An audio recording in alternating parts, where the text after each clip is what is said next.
The sound came before anything else. Nadia Weaver heard it the way you hear weather before it arrives, not with your ears first, but with something older than hearing something that lives in the chest and knows the difference between ordinary noise and the kind that means the world is about to change its shape. She was behind the counter refilling the sugar dispensers when it started a low vibration in the floorboards beneath her sneakers, a trembling in the coffee cups lined up along the shelf above the grill window, a pressure in the air that had not been there 30 seconds ago. She set down the sugar canister. She looked through the front window of the Route 9 diner at the thin gray light of a Kentucky morning in October at the empty state road that cut through Harlan County like a crease in old leather at the ridgeline of mountains just beginning to go dark green against the pale sky. She looked at all of it, and she felt the sound growing in her sternum, felt it becoming more than vibration, felt it become noise, and then felt it become roar. The first Iron Cross motorcycle came around the long curve from the south at 6:47 in the morning. The second was right behind it. By the time she counted 12, Floyd Pruitt, the only other customer in the diner at this hour, a retired foreman who came in every Tuesday for eggs, in silence had already pushed back his stool and was standing with his hat in his hands and his keys in his fists, looking at her with the specific expression of a man who has just remembered he has somewhere else to be. "Floyd," she said. He looked at her. "Leave your money on the counter." He set a folded 10 next to his half-eaten plate. He was out the side door before the 14th bike pulled into the gravel lot. She counted 34. They came in slow, filling the lot with the systematic ease of people who have done this in 100 parking lots and have long since stopped noticing the effect it produces. Their cuts were dark and worn, the Iron Cross patch centered on every back with the kind of permanence that comes from something being in place so long it stops being a symbol and becomes simply a fact. The man who came through the door first was not the biggest among them, but he moved in a way that made the room acknowledge him before his boots had crossed the threshold. Broad through the shoulders, somewhere in his late 40s, with a face that had accumulated its lines from the outside in sun-wind decisions weight. His hair was going gray at the temples, in the particular way that men's hair goes gray when they have been carrying something heavy for a long time. The patch on the front of his cut read Sergeant at Arms. Below it, one word, Briggs. He looked at her. She looked back. She picked up the coffee pot. She walked to the counter, set down a mug in front of the stool directly across from her, and said, "You want coffee?" Holt Briggs looked at her for a moment that contained more than a moment usually contains. Then he sat down. "Yeah," he said. She poured it. Her hand did not shake. She had been thinking about this for 7 months, had run the version of it in her head enough times that the actual version felt almost familiar, the way a song you have heard in your imagination finally sounds when you hear it played for real. Not exactly the same, but close enough that you recognize it.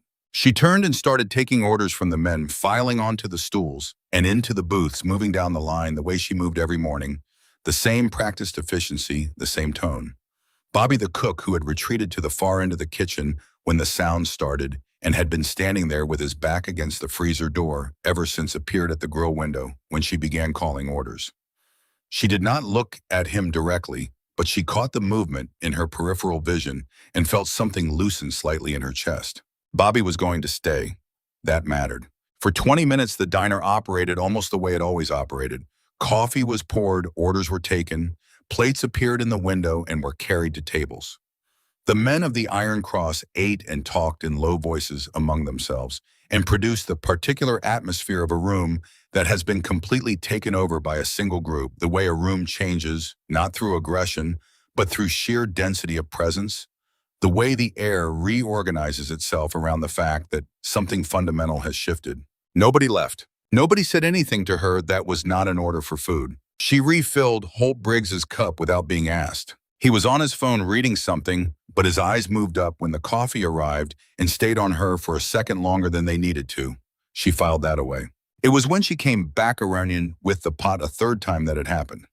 A man at the far end of the counter, heavy-set with a gray beard that reached his collarbone, and a scar running from his left ear to his jaw, turned to the man beside him and said in a voice that was not entirely contained, "This is the place, this is where he worked." He jerked his chin toward the back of the diner. "Before everything." She set the coffee pot down on the counter. She turned to face the gray-bearded man. Before what she said, the man looked at her. Something shifted in his expression, a rapid reassessment, the face of someone who said a thing without thinking and is now thinking very fast about the consequences. He glanced at Holt. Garrett Weaver, she said. Not a question. The name moved through the room. She felt it move the way you feel a current in still water, not visible on the surface, but present underneath, pulling in a direction. Several men set down their forks. A man in the second booth turned in his seat to look at her. The gray-bearded man at the end of the counter went very still. Holt Briggs lifted his eyes from his phone. You knew my brother, she said. Still not a question. He worked here for 8 months before he disappeared. He made your coffee and your food, and he sat in that booth by the window on his breaks. She paused. And now you are sitting in his diner.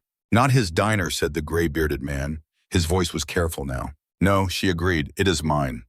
But he worked here, and you knew him, and I have been 7 months with no answers, and 4 police reports that went nowhere, and a mother who stopped sleeping in March. She held his eyes, then moved her gaze to Holt. And now you are here. So I am asking you directly the way I am going to keep asking until somebody answers me. What happened to my brother? Holt set his phone face down on the counter. He looked at her with the slow, deliberate attention of a man who does not look at things carelessly. A man who has learned over many years that the thing you miss when you look too quickly is usually the thing that matters most. He looked at her, and he did not look away, and she met it the full weight of it without moving. You should not be asking that question, he said. People keep telling me that, she said. I keep asking it anyway. Something crossed his face. Not warmth. Warmth was not what his face was built for, or at least not what it showed easily. But something she recognized because she had spent 7 months reading every expression that crossed every face she showed Garrett's name, to looking for the specific register of a person who was holding something back, rather than genuinely having nothing to give. This man had something to give. Your brother made choices, Holt said. Those choices put him in company that does not leave a lot of room for. I found the recording, she said. The sentence landed differently than anything else she had said. She felt the room change around it. The gray-bearded man's hand stopped moving toward his coffee. The man in the second booth went still. 2 of the Iron Cross members near the door exchanged a look that was too fast to read, but too deliberate to miss. Holt's eyes sharpened. Not alarm, she would learn to read the difference between his expressions over the next hours, and this was not alarm. This was a recalibration, the face of a man updating his picture of the situation with new information and not entirely pleased with the direction the update was taking. What recordings, he said. The ones Garrett hid before he disappeared, she said. I found them 6 weeks ago. I have been listening to them ever since. I know what is on them. And here is what I need you to understand right now in this room with all of these people listening. She held his gaze. He did not run. He did not take anything. He did not betray you.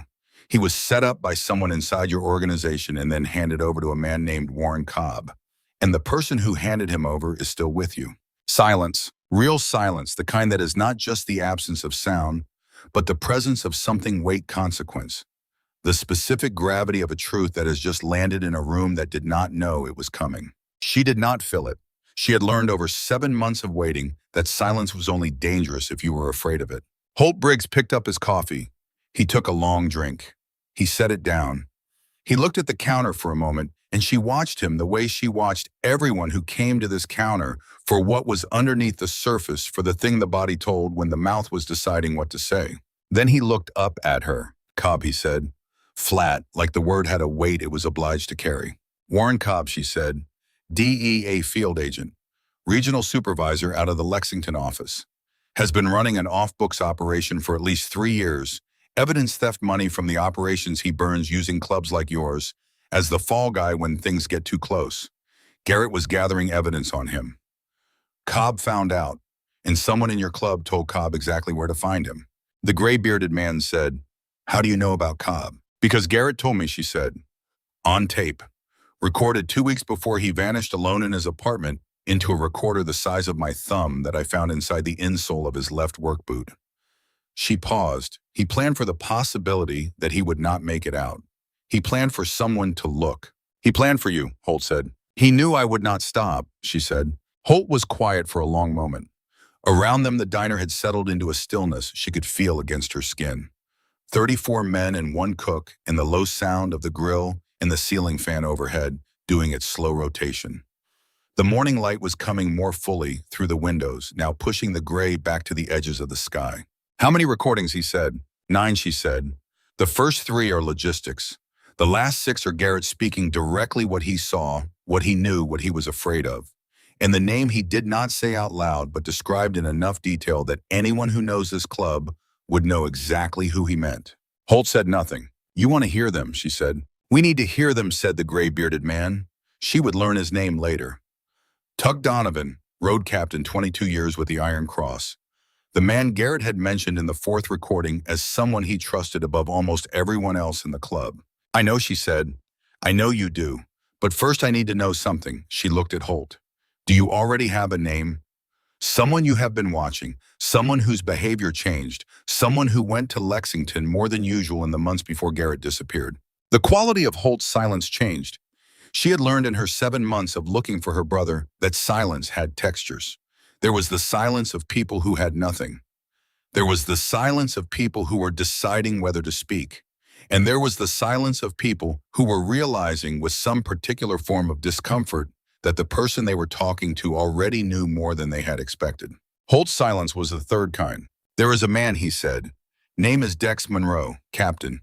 Been with the club 9 years. A pause. We have been watching him for 2 months. Something moved in her, not satisfaction, because satisfaction required resolution, and they were nowhere near resolution. Something more like the feeling of a key turning in a lock she had been working for a very long time. Describe how he speaks, she said. Specific phrases. Anything unusual. Holt looked at her with an expression she could not quite name.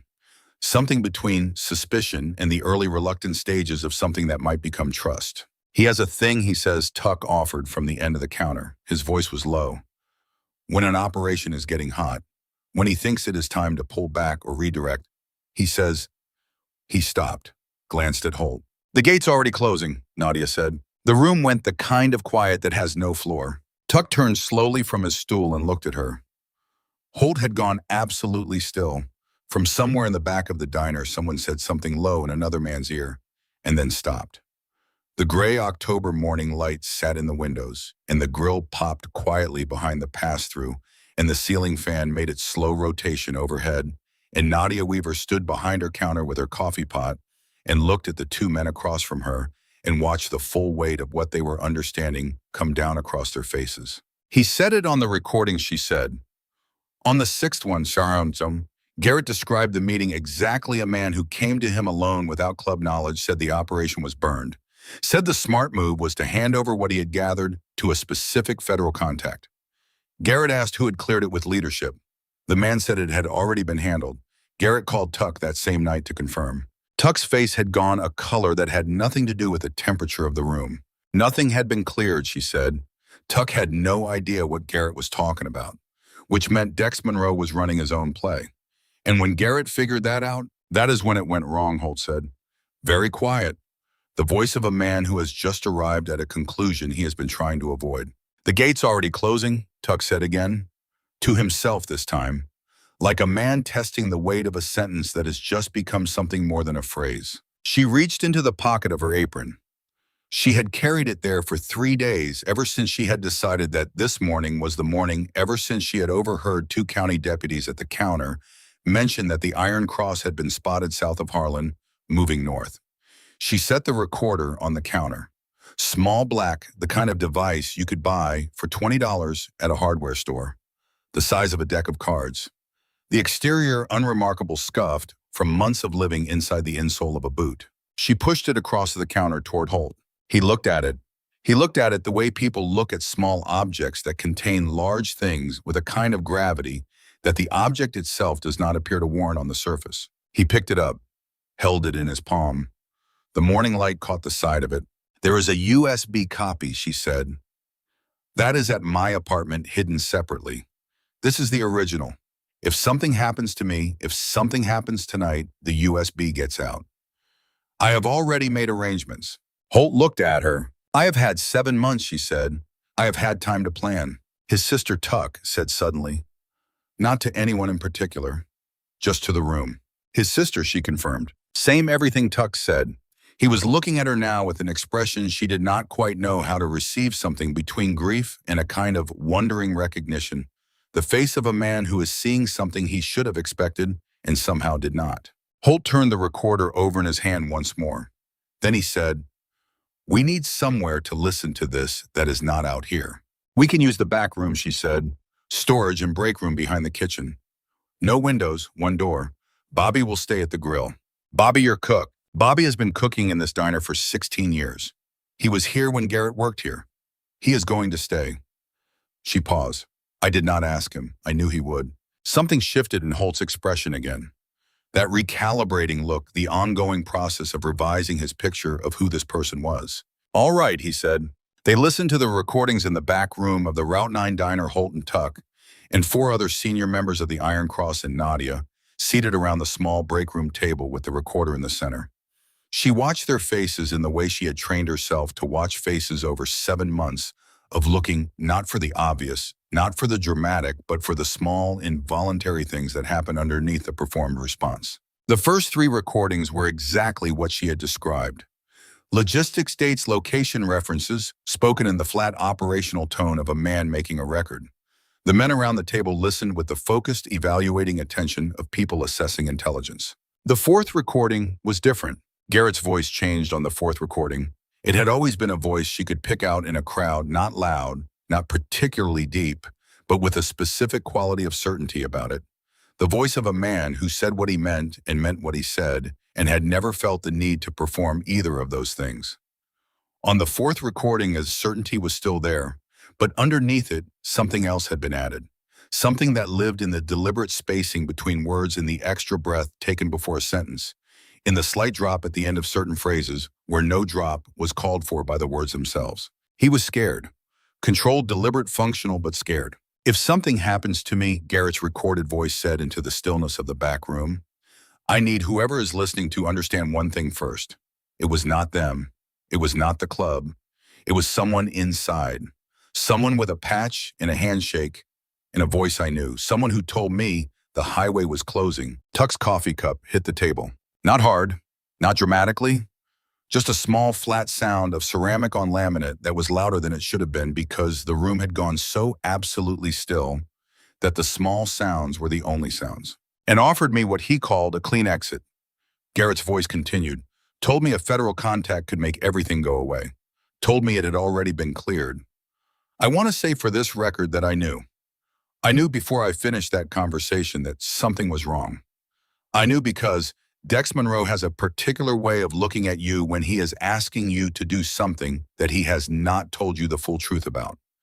His left hand moves, just slightly, just enough if you have worked beside him for a while, if you have been watching people your whole life the way a man watches people, when he learned early that not watching gets you hurt." She watched Holt. She watched the slow, almost geological movement of his jaw as he absorbed what he was hearing.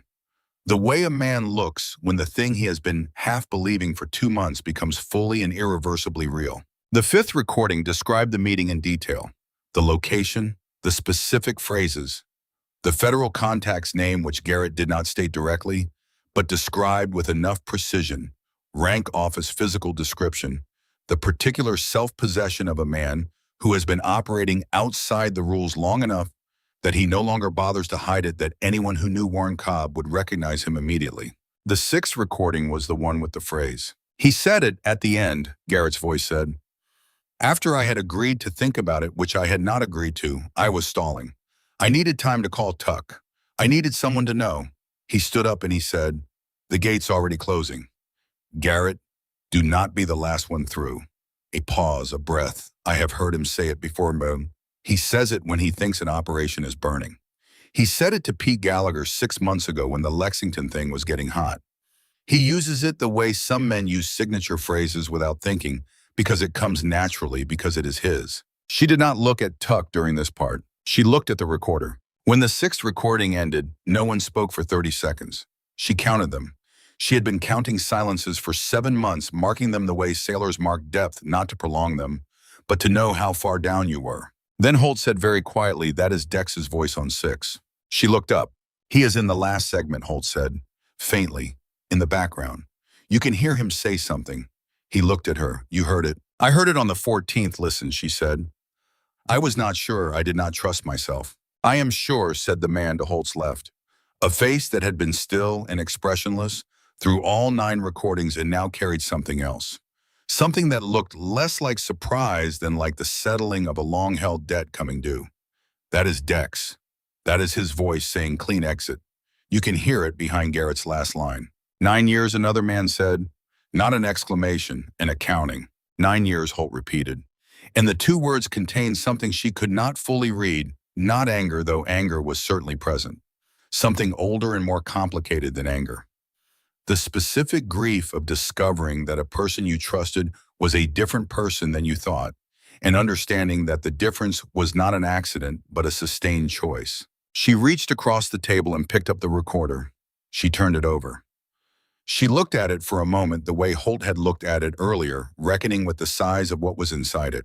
What Garrett documented is enough to open a federal investigation into Cobb's operation, she said. But Cobb controls the field office. He controls which investigations get legs and which ones do not. If this surfaces publicly through press or through official channels, he oversees it gets buried. He has been doing it for 3 years. I know how he works, Holt said. Then you know we cannot go through normal channels, she said. You know the only way this becomes real is if the evidence is already out of his reach before he knows it is moving. She looked at him steadily. I have been waiting 7 months for the right moment. You walked into my diner this morning. I am saying this is it. Holt looked at her. Outside in the main room of the diner, she could hear the sounds of 30 Iron Cross members. The low voices, the movement. Bobby running the grill, the particular ambient sound of a large group occupying a small space. The morning was fully arrived now. The sky through the crack under the door had gone from gray to the pale blue of an October Kentucky day that intended to be cold but not brutal. He is still alive, she said. Not tentatively. The way you state a fact that no available evidence can disprove and that you have decided in the complete absence of alternatives to maintain as certain. Garrett is alive. I know this the way I know things about him that nobody else knows, which is that Garrett does not give up. He planned for the possibility that he would not get out. He made 9 recordings and hid them in a boot and trusted someone to look. But he did not plan to be dead. He planned to wait. She paused. And Cobb needs him alive, because whatever Garrett gathered on him, the full record, the primary evidence, Garrett did not put all of it on this recorder. Cobb knows there is more. Garrett's leverage is that he is the only one who knows where. The silence that followed this was different from the previous silences. It was the silence of people who have just heard something that reorganizes everything they have been thinking and are now working rapidly through the implications. Holt looked at Tuck. Something passed between them. The compressed shorthand communication of people who have been making decisions together for a long time and have developed an efficiency in it that words can only approximate. Then Holt looked back at her. Dex left 2 days ago, he said. Said he had business in Lexington. The air in the room shifted. Then he knows, she said. Somebody talked somewhere or he sensed something was coming. If he has been in contact with Cobb's people, then Cobb knows about the recordings, Tuck said. Then Cobb knows about me, she said. Holt stood up. He rose in a single motion, all of him, the full presence of a man who has made a decision and is done with the preliminary phase. He looked down at her across the table, and his expression was the most complex thing she had seen on his face so far, several things at once, none of them simple. We need to move tonight, he said. I know, she said. You need to get me the USB. My apartment is 4 miles from here, she said. I can go now and be back in 20 minutes. You are not going alone, he said. She looked at him. You walked in here alone and handed us this, he said. That was brave. This is a different situation. Dex is in contact with Cobb. If Cobb has anyone watching you, I will take the back road, she said. You will take Tuck, he said. Non-negotiable. She looked at Tuck.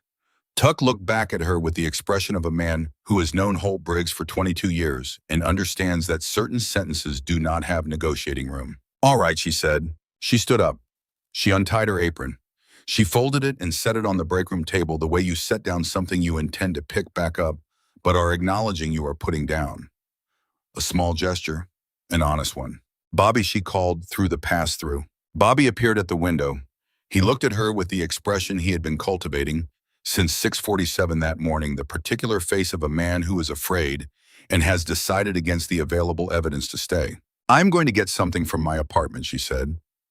I will be back in 30 minutes. Keep the grill on. Bobby looked at the 34 Iron Cross members, now visible through the pass-through window. He looked back at her. He opened his mouth. He closed it. Then he said, "I will put on a fresh pot." She felt something loosen in her chest that had been tight for 7 months. Outside, the October air hit her like a hand pressed flat against her face.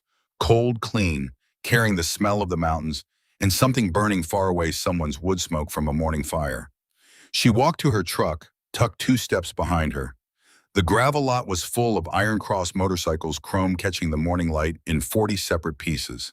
She got in the truck. Tuck got in the passenger side. He was a large man, and the truck was not a large truck, and the cab felt suddenly compressed. But he sat quietly, his hands on his knees, and looked straight ahead as she backed out. "Garrett talked about you," Tuck said, after they had been driving a minute in silence. She did not take her eyes off the road. "What did he say?" "That you were the stubbornest person he had ever known," Tuck said. "That if something happened to him, the one thing he was certain of was that you would look." She drove. The mountains rose on either side of the road, October bare at the higher elevations, still holding some color, lower down the whole landscape arranged in layers of green and rust and gray that looked in the morning light like something painted by someone who understood that beauty and hardship were not separate categories. "He was right," she said. "Yes," said Tuck. "I can see that." She retrieved the USB from her apartment in 11 minutes. It was inside the lining of Garrett's old leather jacket, which she kept hung on the back of her bedroom door, because taking it down felt too much like confirming something she had refused to confirm. She reached into the lining with the practiced motion of someone who has reached into this specific place enough times to have stopped noticing the motion, and she pulled out the small drive and held it in her palm for a second. She thought about Garrett, not a specific memory, but the general fact of him. The shape of a person she had known her whole life, had grown up alongside, had watched become someone she was proud of, and then afraid for, and then afraid of losing. She closed her hand around the drive. She went back to the truck. They were pulling back into the diner lot when Tuck's phone buzzed. He looked at it. His face changed. What she said. "One of our boys on perimeter," he said. "Black SUV, government plates clean. Parked up the road off the shoulder. Been there since we arrived." She pulled into the lot and cut the engine. She sat very still for a moment. "That is Cobb's people," she said. "Probably," Tuck said.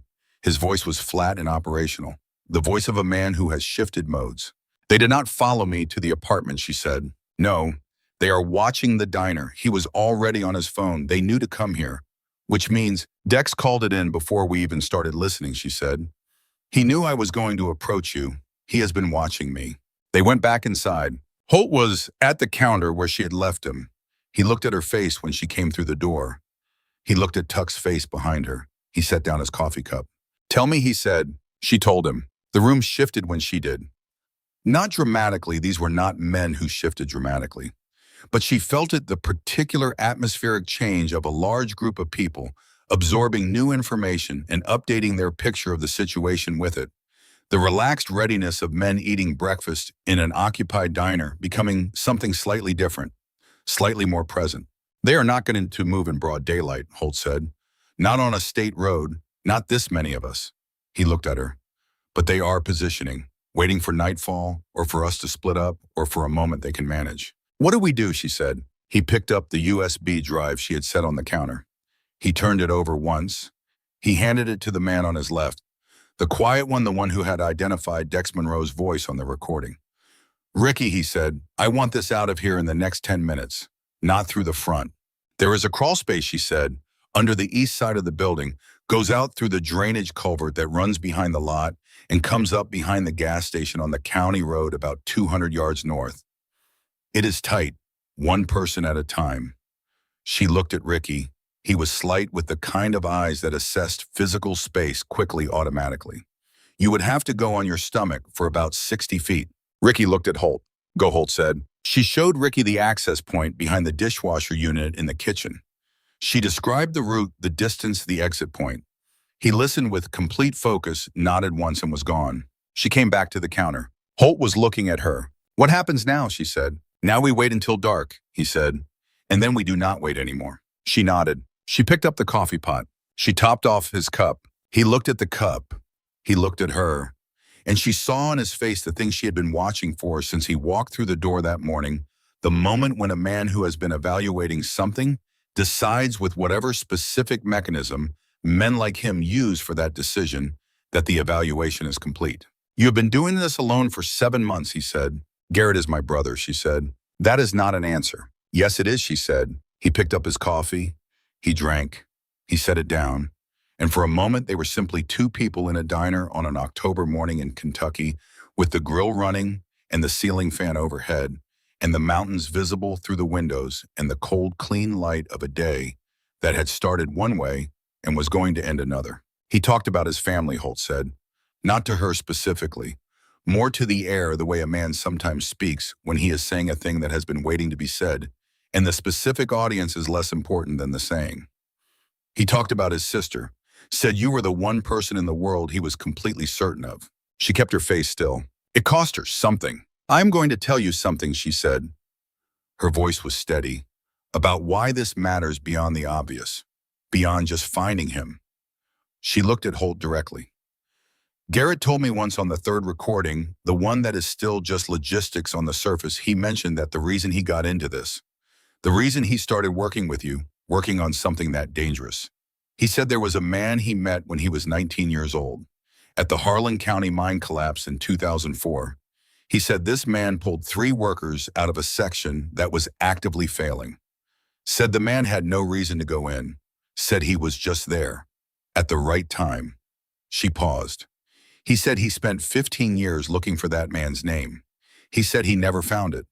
But he said that man was the reason Garrett believed there were people in the world worth putting yourself on the line for. Holt had gone very still. I am telling you that, she said, because I want you to understand what he thought of your people.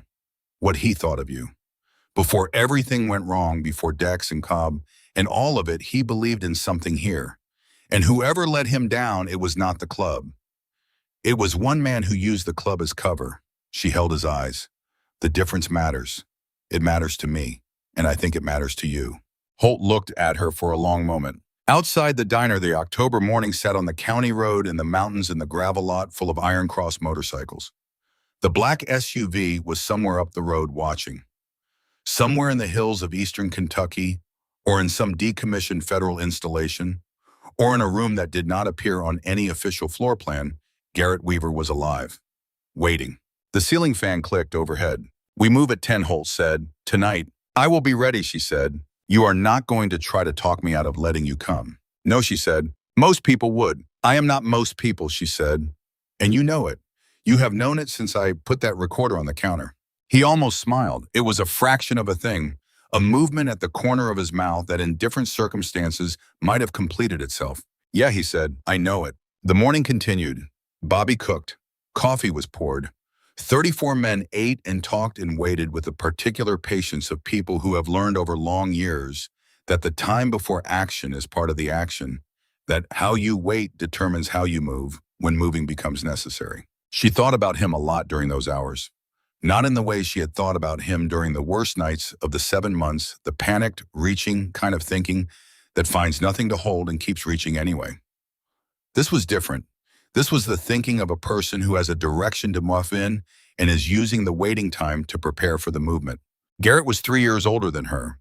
He had been for most of her childhood the large fact around which the rest of her life organized itself.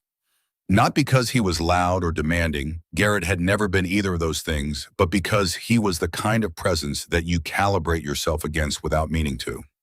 The person whose approval you do not admit you are seeking until you notice the specific satisfaction when you receive it. She had been 17 when their father died, and Garrett had been 20, and in the 12 months after that, something had clarified in both of them that had previously been only implied.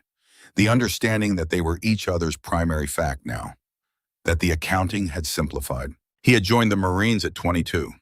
She had watched him go with the particular combination of pride and terror that she imagined was the universal response of people who love someone they cannot protect. He had been good at it, not the violence, not the adrenaline, but the structure, the clarity of purpose, the specific satisfaction of doing a hard thing precisely and well. When he came back from his second deployment, something in him had settled that had not been settled before. He was 26 and he carried himself differently, not heavier exactly, but more deliberate, more certain of where he was putting his feet. The Iron Cross came 2 years later. She had not asked. He had not explained. He had come home to Harlan County and taken the job at the diner filling in for Bobby's cousin, who had broken his wrist, and within 3 months he was riding with the Iron Cross on weekends, and within a year he was something more than a weekend rider. And she had watched this happen with the specific combination of alarm and recognition that came from knowing your person well enough to see the thing they are finding rather than only the thing you are afraid they are finding. He was finding people she understood eventually, men who operated outside the ordinary framework and had built their own framework and held to it with a seriousness that the ordinary world sometimes failed to produce. She did not agree with all of it. She had told him so. He had listened to her the way Garrett always listened, completely without interrupting, processing the thing being said, rather than simply waiting for it to end. And then he had said, "I know the difference between the part that is real and the part that is performance, Nadia. I am paying attention to the real part." He had been paying attention to Warren Cobb long before anyone else had. She knew this from the recordings, knew it from the careful, methodical way he had assembled the documentation over 8 months' dates, names, transaction amounts, the specific federal case numbers that Cobb had manipulated the informants. He had burned the money that had moved from account to account, knew it from the deliberateness of the recorder in the boot. The 9 recordings sequenced not chronologically, but informationally arranged, so that each one built the case a step further, as if he had planned for the listener to need a path through it. He had always been like that, even as a kid, planning in layers, the backup in the backup to the backup. She was the backup. She had known this since the 3rd recording, the one that was ostensibly just logistics.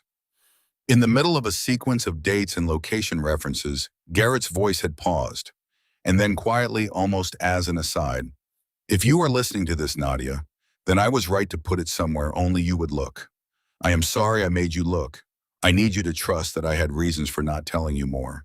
And I need you to trust that the man whose voice you will recognize on the 6th recording is not who he told me he was." She had listened to that part 19 times. She had not allowed herself to cry until the 4th listen. After that, she had made herself a cup of coffee, sat at the kitchen table, and spent 4 hours making a list of everything she knew, everything she did not know, and everything she needed to find out.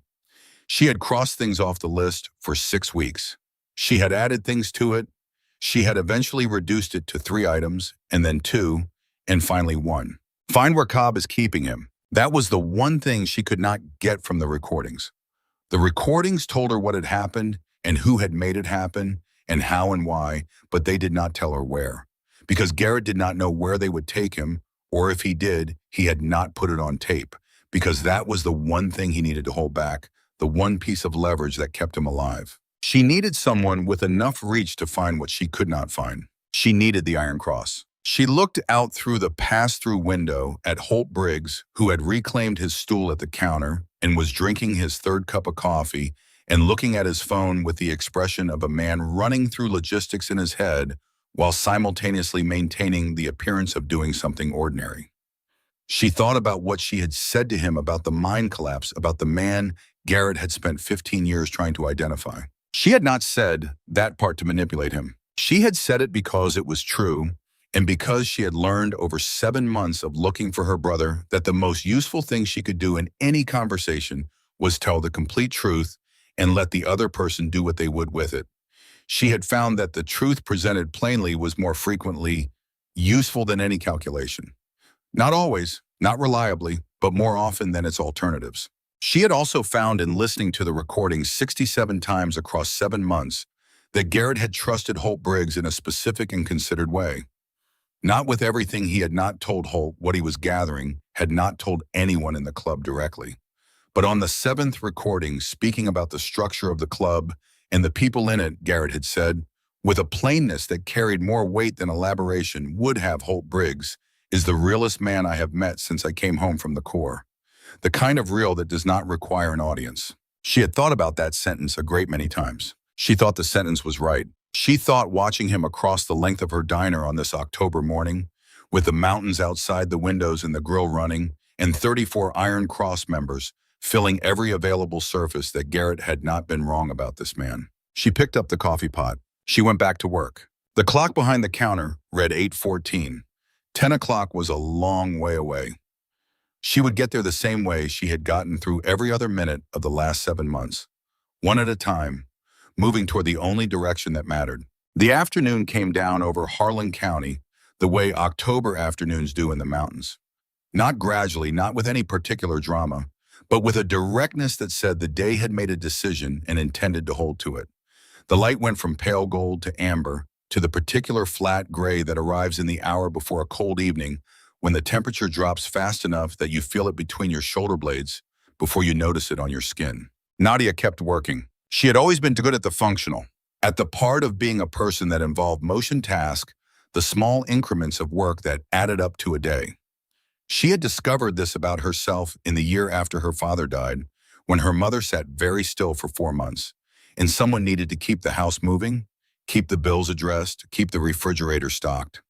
She had been 17. She had found to her own surprise that she was capable of an enormous amount of practical continuity in the presence of grief, that her hands kept working when her mind was somewhere else entirely. She had relied on this quality more in the past 7 months than in all the years before it.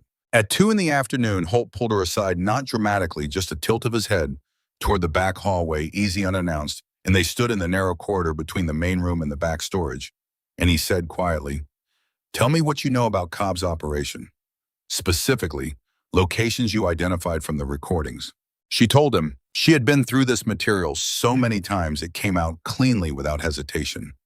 Garrett's references to a facility not named directly, not precisely located, but described in terms of distance and terrain and infrastructure type. Somewhere in the mountains east of the Lexington field office. An old installation decommissioned the kind of structure that exists in certain parts of eastern Kentucky and western Virginia because the federal government built things there during specific decades and then stopped maintaining them and stopped naming them and eventually stopped officially knowing about them. Underground components, multiple access points, self-sufficient power. Garrett had mentioned the water tower visible from the eastern approach. He had mentioned the sound of a creek running fast spring-fed, he had said, because the sound was consistent regardless of weather. He had mentioned a drive time from Harlan of approximately 90 minutes on secondary roads. Holt listened to all of it without interrupting.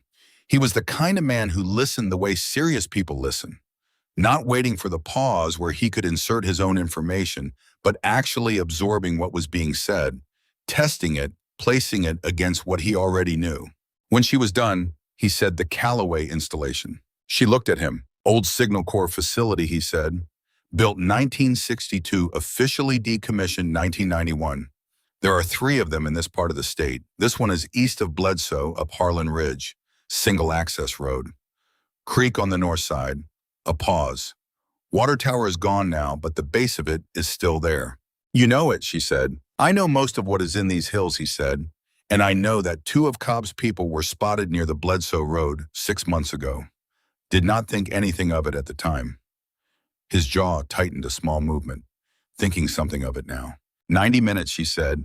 Garrett said 90 minutes. 87 from here, he said, if we take the back way. She looked at him for a moment. At the specific quality of certainty in his face, not bravado, not performance, but the practical certainty of a man who has been navigating these mountains his whole life and trusts his own knowledge of them. He is there, she said. That is where we are going tonight, Holt said. He went back to the main room. She stood in the corridor for a moment with her back against the cool plaster wall and let herself feel the full weight of what had just been said. Not the fear. Fear had been her companion for 7 months, and she had reached a functional accommodation with it. Something else. The particular dizziness of a thing that has been abstract for a very long time, suddenly becoming specific. A road, a distance, a facility with a water tower base and a spring-fed creek. 87 minutes. She pushed off the wall. She went back to work. It was at 4:37 that the situation changed. She was clearing a table near the window when she saw the movement in the lot, not dramatic, nothing that would register if you were not paying the specific quality of attention she had been paying all day. A truck pulling slowly into the far end of the gravel lot, not parking, just moving through the driver's face, turned toward the diner. Then another vehicle on the state road slowing as it passed. Then a third, further back, barely visible. She set down the plates. She walked to the counter. Holt, she said. He was already looking at his phone. 2 of the men near the front window had shifted position in a way that was subtle and not subtle, their bodies reorienting without making a production of it.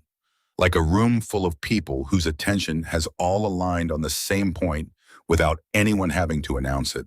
I see it, he said. They are not waiting for dark, she said. No, he said. They moved up the timeline. He looked at Tuck, who was already on his feet. 3 vehicles confirmed, probably a 4th on the county road north. They are doing a compression, trying to limit our exit options before they move. What does that mean for tonight, she said. It means tonight starts now, Holt said. The next several minutes had a quality she would remember afterward, not as a sequence of events, but as a single sustained thing, a long moment of controlled urgency that had its own internal logic, its own rhythm, as 34 men who had been waiting all day went from waiting to moving without a visible transition point. She watched it happen the way you watch a machine engage the components, finding their places, the whole becoming purposeful. Holt's voice moved through the room, low and precise, placing men at windows at the door at the back exit. Not shouting, not urgently, the voice of a man whose authority requires no amplification because the room already knows where it comes from. She went to the pass-through. Bobby, she said. He appeared instantly. He had been hovering near the pass-through for the last hour, and she understood that hovering was his version of standing ready. Walk in cooler, she said. Solid walls, no exterior exposure. Go now. Nadia, Bobby. She held his eyes. I need you in the cooler. I need you to stay there until I come get you. Can you do that? He looked at her. He was 53 years old, and he had worked in this diner since before she was old enough to work in it, and he had over 16 years developed the specific loyalty that comes from working beside someone through the ordinary accumulation of ordinary days. He was also afraid in a way she could read in the set of his shoulders, in the tension along his jaw. You call me, he said, the second it is done. First thing she said. He went. She turned back to the main room. Holt was beside her. He said, Low East Side. You showed Ricky the crawlspace access. Yes. Can you get there from the kitchen without crossing in front of the windows? Yes. There is a route along the back wall past the dishwasher unit. You would have to go low. Go low. He looked at her directly. This is not a request. I need you in the kitchen, Low East Side. If they come through the front, the kitchen is the most defensible interior space. 1 door, no exterior walls, solid construction. I know my diner, she said. I know you do, he said. The first fully unambiguous moment of accord between them. An acknowledgement of what she was without decoration or qualification. That is why I am telling you where to go. She went low along the back wall through the kitchen and settled against the east wall beside the dishwasher unit with her back against solid brick. She could hear everything, the diner's sounds, Bobby breathing in the walk-in cooler, the sounds from outside that were now harder to read because they had changed character, again become less like movement and more like positioning. The first sound from outside that was not vehicles was a voice, amplified. The flat official tone of someone using a PA system not to communicate but to establish authority over the space to announce the terms. Attention! This is a federal law enforcement operation. All persons inside the building are instructed to exit through the front entrance with hands visible. Silence. Then Holt's voice from somewhere near the front of the diner, perfectly conversational. We are going to need a few minutes to finish our coffee. A sound moved through the diner that she took a moment to identify. It was quiet, low, distributed across 34 men.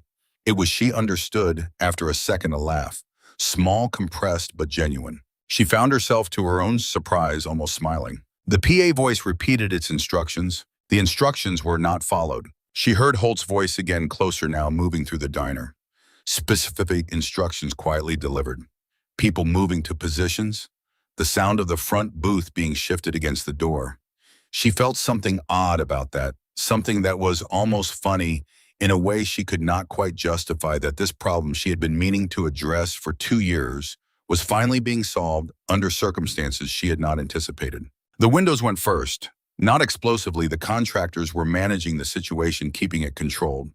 A shaped charge on the primary access door, precise targeted, producing more sound than damage. Then the front window giving way under sustained pressure from outside. She heard the Iron Cross respond. Not chaotically, nothing these men did was chaotic. But the diner's acoustic changed, became layered with movement and voice, in the particular sounds of a contained space being contested from multiple directions simultaneously. She stayed where she was, her back against brick, her hands in her lap, her breathing slow and deliberate the way she had been breathing for 7 months. Holt appeared in the kitchen doorway. He crossed to her in 3 steps, crouched to her level. His face was close enough that she could see the specific quality of focus in his eyes, absolute, undistractable, the eyes of a man for whom this present moment is the only moment that exists. They have got 12 outside confirmed, he said. Federal contractors, not regular field agents. Cobb's private team. Not here to arrest anyone, she said. No, he said. They are here to end this quietly. Recover the recordings and remove the problem. She absorbed this, let it mean what it meant. Ricky got out, she said. 10 minutes before they moved, he said. He is clear. A pause. The USB is out of their reach. Then even if everything else goes wrong tonight, she said, the evidence survives. Yes, he said. Good, she said. And she meant it completely without qualification. Whatever else happened, the 7 months of work that Garrett had done, the 9 recordings, the careful incremental documentation of Warren Cobb's operation that survived, that was in motion. That was outside the reach of the man trying to stop it. What are we going to do? She said. He was quiet for a moment. Not hesitating, she had learned by now the difference between Holt Briggs hesitating and Holt Briggs arriving at a decision he had already essentially made and was giving form to. The latter had a quality of settledness to it, a stillness that was not uncertainty, but conclusion. They expect us to hold ground, he said. React. Play defense.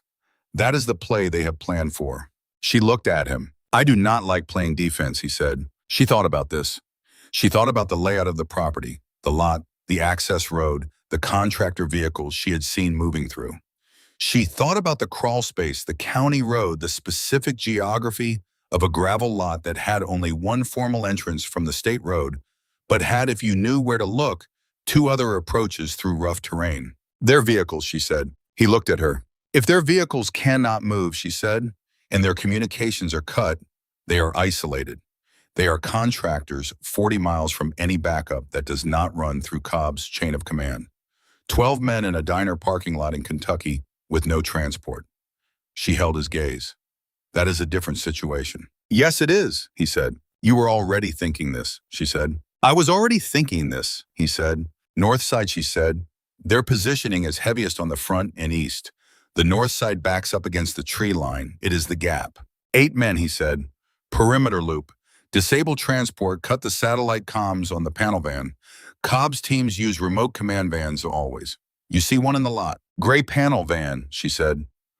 Parked at the north end of the lot when they came through. That is it. He stood. He looked down at her. You stay here. You stay exactly here. If anyone comes through that kitchen door who is not one of us, you go into the walk-in cooler with Bobby. I want your word. She looked at him. Your word, he said again, not a request. My word, she said. He went. What happened in the next 18 minutes she reconstructed afterward from sound and from what she was told.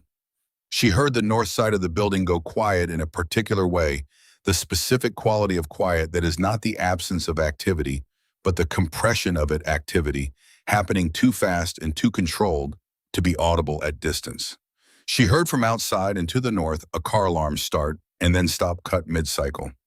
She heard voices outside, change a register, the authoritative P, a tone dissolving into something less organized, instructions being issued from multiple points simultaneously, the acoustic signature of a plan encountering something it had not planned for. She heard a vehicle that would not start, then another. She heard the gray panel van's communications go offline, which produced no dramatic sound, but produced in the diner a shift in the monitoring equipment that one of the Iron Cross members had been running on a tablet, a red indicator going green, which meant the contractor's ability to call for backup outside of voice range had just been removed. 12 minutes after Holt went out the north side, the quality of the situation outside changed fundamentally. She could feel it even from the kitchen. The pressure that had been building against the exterior of the building, the sustained, organized pressure of a team executing a plan, began to dissolve, became uneven, became over the course of about 3 minutes, something that sounded less like a coordinated operation and more like people in a parking lot trying to figure out what had just happened. Holt's voice came through the kitchen door. We have got one. She stood up. She came out of the kitchen. They had brought a man through the north side entrance, contractor 30s, tactical clothing, a cut above his left eyebrow that was bleeding in the methodical, unalarming way of head wounds. His hands were secured. He was not unconscious, but he was operating with the diminished confidence of a person who has just discovered that the situation was significantly different from what he had been briefed. He looked at Nadia when she came into the room. She looked back. Holt crouched in front of the man. His voice was the lowest she had heard it all day. "Warren Cobb," he said. "Where is he running the operation from?" Specifically. The man said nothing.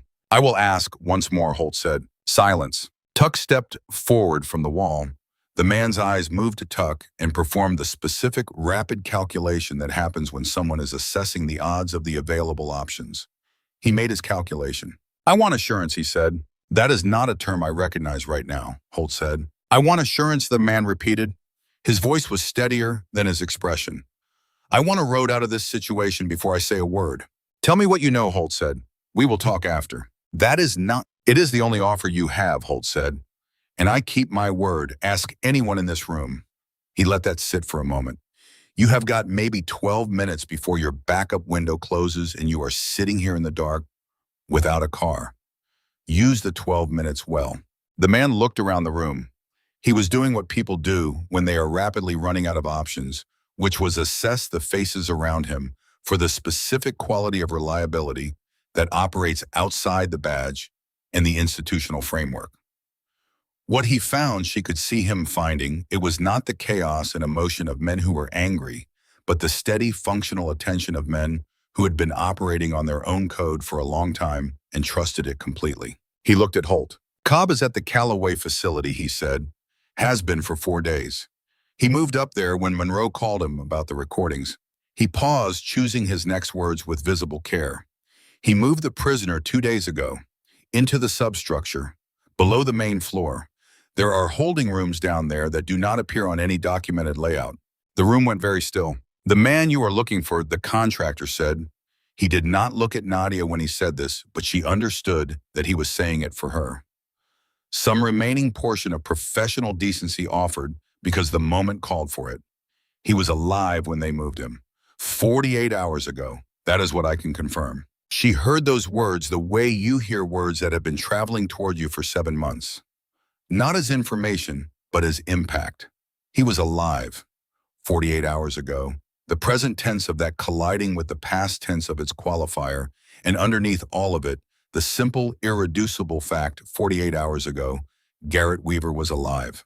"The third holding room on the left," the contractor said. "That is what I was told when they reassigned security." Holt stood. He looked at Nadia across the room. She was standing very still with her hands at her sides and her face composed in the way she had learned to compose it, not because she was not feeling what she was feeling, but because the feeling was too large for any expression to contain. And she had learned over 7 months that composure was not the absence of feeling, but the decision to function in spite of it. Holt looked at her for a long moment. Then he said coordinates. The contractor gave them. She listened. She committed them to memory. She stood in the middle of her diner, which was now a room with a broken front window and an overturned booth, in the particular atmospheric residue of a contained conflict, and she listened to a man describe the location where her brother was being held, and she let the information become as real as it needed to be. "We move in 2 hours, Holt said. "Everyone rests. Everyone reloads. We leave at 10. He looked at Nadia. "You should eat something." She looked at him. "You have not eaten since this morning," he said. "And where we are going, you are going to need everything you have got." She looked around her diner, at the plywood that someone had already wedged against the broken window frame, at the men finding positions resting checking equipment with the quiet efficiency of people doing the work that comes before other work, at Bobby's pass-through window still intact, at the order-up bell still sitting on the ledge where it always sat. She went behind the counter. She opened the grill. She cooked, not because any of this was normal, and not because cooking made it normal, but because her hands needed motion, and because 34 men needed food, and because Garrett was 48 hours alive in a room in the Appalachian Mountains, and she was 87 minutes from him, and the only thing that stood between now and then was 2 hours of waiting that she could either fill with fear or with something useful. She chose useful. She had always chosen useful. Bobby emerged from the walk-in cooler when he heard the grill. He appeared at the window with the expression of a man who has been in a small, cold room for 40 minutes, processing a great deal of information, and has arrived at the other side of it with his essential nature intact. He looked at her. He looked at the room. He picked up his spatula. They cooked together. She brought plates to 34 men who ate without ceremony, who said thank you without making a production of it, who had at some point in the last several hours stopped being the thing she had told herself she was afraid of and become simply the people who were going with her to get Garrett.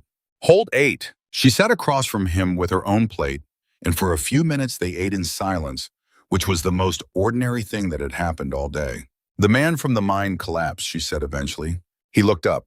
Garrett's story, she said, about why he trusted people like you. The man who went into the failing section. She paused. He said it was 2004. Harlan County collapse. The Sizemore mine.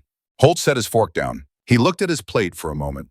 That was a long time ago, he said. She felt the confirmation land in her chest before she had fully processed the words, before she had consciously recognized the specific weight of what he was saying. She held very still. He was 19, she said. He said the man had no reason to go in, said he was just there. Holt was quiet. He never found the name, she said. No, Holt said, quietly, I did not give my name. He paused. Did not seem like the thing that mattered. She looked at him. He looked back. Outside, the October night had fully arrived the sky, the specific dark blue of a mountain evening. No moon visible, the ridgeline, a black mass against slightly lighter black. Somewhere out in those mountains, 87 minutes away on back roads, in a substructure below a decommissioned federal installation, Garrett Weaver was alive. He had spent 15 years looking for the man sitting across from her. He had trusted that man's people before he knew who that man was. And that man had come this morning without knowing any of this into the diner where Garrett's sister was waiting. He is going to want to know, she said. When we get him out, he is going to want to know it was you. Holt picked up his coffee. He looked at it for a moment. Yeah, he said, I will tell him. She almost smiled for the second time today.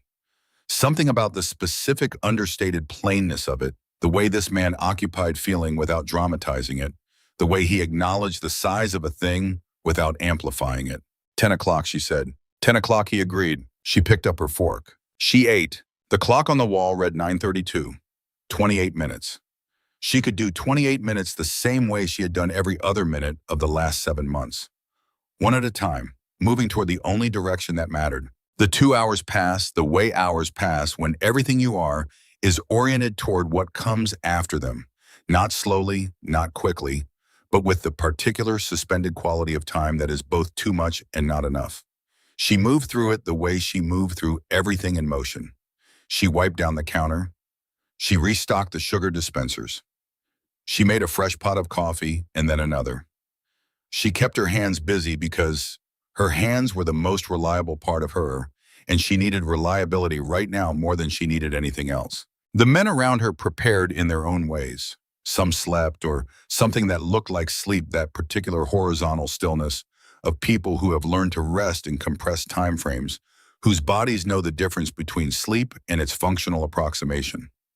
Others sat and talked in low voices, the specific shorthand of people who have done this kind of thing before and have developed a vocabulary for the preparation of it. Holt moved through the room the way a current moves through water, not conspicuous, not announcing itself, but present everywhere, orienting everything slightly toward a direction without anyone having to acknowledge the influence. She watched him. She had been watching him since he walked through the door that morning, and she had, over the course of the day, assembled a picture of him that was more complete and more specific than she had expected. Not warmer, she had not expected warmth, and she had not found a warm man exactly. But she had found a man of specific texture, the kind of texture that comes from a long time of living hard and thinking about what you were doing and as you lived it, attentive to consequence, aware of what things on, operating from a code that was not written down anywhere, but was absolutely real to him. She understood why Garrett had trusted him. At 9:55, Holt came to her. She was standing near the window, looking at the lot empty of Cobb's vehicles, now all of them disabled and sitting at odd angles like abandoned toys. He stood beside her, looking at the same view, and for a moment, neither of them said anything. When we get in, he said, the substructure will be the primary objective. Everything else is secondary.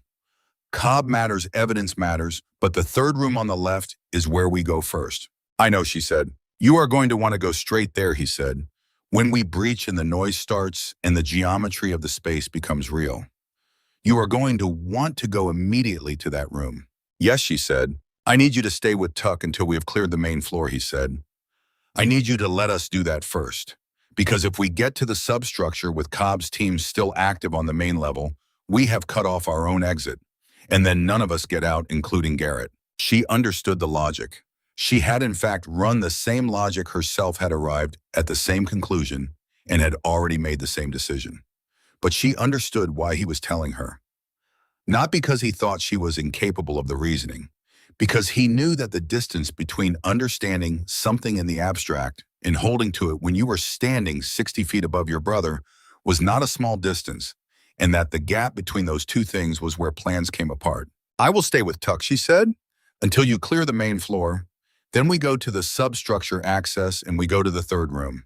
Yes, he said. And Dex Monroe, she said, if he is there.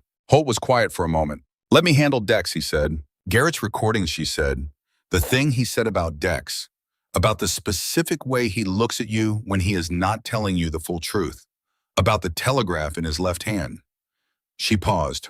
I want you to know that before tonight. That is not me trying to be useful.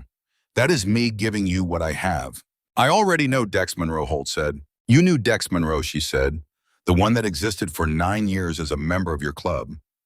That is not the same person. He was quiet for a long moment. No, he said, it is not. But the tells are the same, she said. That is what Garrett said. The tells do not change even when the person changes because the tells are below the person. They are in the body. The body does not know how to lie. Holt looked at her for a moment with an expression that had something in it she had not seen from him before. Not soft, not sentimental, nothing about this man operated in those registers, but something human. The specific human quality of a person who has just been given something they did not know they needed. Left hand, he said. Left hand, she confirmed. Thank you, he said. She nodded. 9:58. The room was organizing itself for departure without anyone giving a specific signal for it. The way it happens when 34 people all share a common understanding of what comes next and begin without announcement to move toward it. She went to the break room. She retrieved Garrett's recorder from where she had placed it under the break room table. She held it in her hand. She thought about him making the recordings alone in his apartment, scared in the controlled, specific way the recordings made audible, saying the things that needed to be on record before he ran out of time to say them. She thought about the 9th recording, the last one, which was barely a recording at all. 12 seconds of near silence, and then Garrett's voice saying simply, with the plain directness that was the most fundamental thing about him, Nadia. I left you a map. You know how to read maps. That was all? That was enough. She put the recorder in her jacket pocket. She went back to the main room. Holt was at the door. He looked at her when she came out of the hallway. She looked back. She zipped up her jacket. Let us go get him, she said. They moved out at 10 o'clock exactly. 34 motorcycles and 1 truck running without headlights once they had cleared the county road, moving north and then east on roads that Holt and his men knew, with the specific confidence of people who have covered the same terrain in multiple conditions over many years. She drove her truck in the middle of the convoy, Tuck riding beside her on his bike, the procession moving through the dark mountain roads with an efficiency and a quiet that seemed remarkable given its size. She kept her eyes on the road. She kept her hands steady on the wheel. She had one job for the next 87 minutes. She did it. The mountains rose on either side and the sky above them was dense with stars, the specific density that only appears when you are far enough from everything that the dark has no competition. She had grown up under this sky. She had driven these roads since she was 16. She knew the sound the wind made in the trees at elevation, the way the temperature dropped 5 degrees when you came around a particular bend and the ridge blocked the southwest air, the way the road surface changed on the old sections where the county had not repaved. She drove through all of it, and she thought about Garrett, and she thought about Holt at the mine in 2004, 19 years old, and going into a failing section, because there were people in there, and no other calculation had seemed relevant at that moment. She thought about cause and effect, and about the long roots of things, and about how a person's life could be shaped by a man whose name they did not know, and how that unknown man could end up 20 years later, riding ahead of them on a dark mountain road toward the place where that person was being kept. The facility was 83 minutes from the diner. She pulled the truck to a stop when the convoy stopped on a forest road half a mile from the installation's perimeter in the specific dark that exists between trees on a moonless night. She cut the engine. Around her, the motorcycles went quiet one by one, the sound contracting until the only sound was the creek running fast somewhere to the north. Spring-fed, Garrett had said, consistent regardless of weather. She sat in the dark for a moment and listened to it. Then she got out of the truck. Holt was already at the tree line. He spoke in a low voice to Tuck and two other men, something short and specific, and then he turned and found her in the dark, with the specific directional attention of a man who knows exactly where he left something and goes back to that place without searching. He came to her. Quarter mile, he said. Single access road comes in from the north. Entry team goes in first 3 minutes ahead. When we hear the signal, the main group moves. What is the signal, she said. 2 engine revs, he said. You will not miss it. What do I do until then? You stand here, he said, with Tuck. She looked at him. 3 minutes, he said. That is all I am asking. 3 minutes for the entry team to get to the access point and establish the first position. Then we all move. She looked at the dark space between the trees where the installation was. She could not see it from here, could not see anything except the shapes of trees and the slightly lighter dark of the sky above the ridgeline. But she could feel the direction of it, the way you feel the direction of something you have been oriented toward for 7 months. 3 minutes, she said. 3 minutes, he confirmed. He went. She stood with Tuck at the tree line. She counted the things she knew, 9 recordings. 87 minutes of mountain roads. 22 years Tuck had known Holt. 15 years Garrett had spent looking for the name of a man who went into a failing mine section because that was the thing to do. 7 months she had spent looking for Garrett. 4 police reports that went nowhere. 1 recorder in a boot. 9 words on the 9th recording, Nadia. I left you a map. You know how to read maps. She had read the map. She was standing at the edge of where it led. 2 engine revs came through the trees, low and precise, nothing dramatic about them, just the sound of something starting. She looked at Tuck. Tuck looked back. That is us, he said. She moved. The Calloway installation was exactly what Garrett's recordings had prepared her for, and completely different from what she had imagined.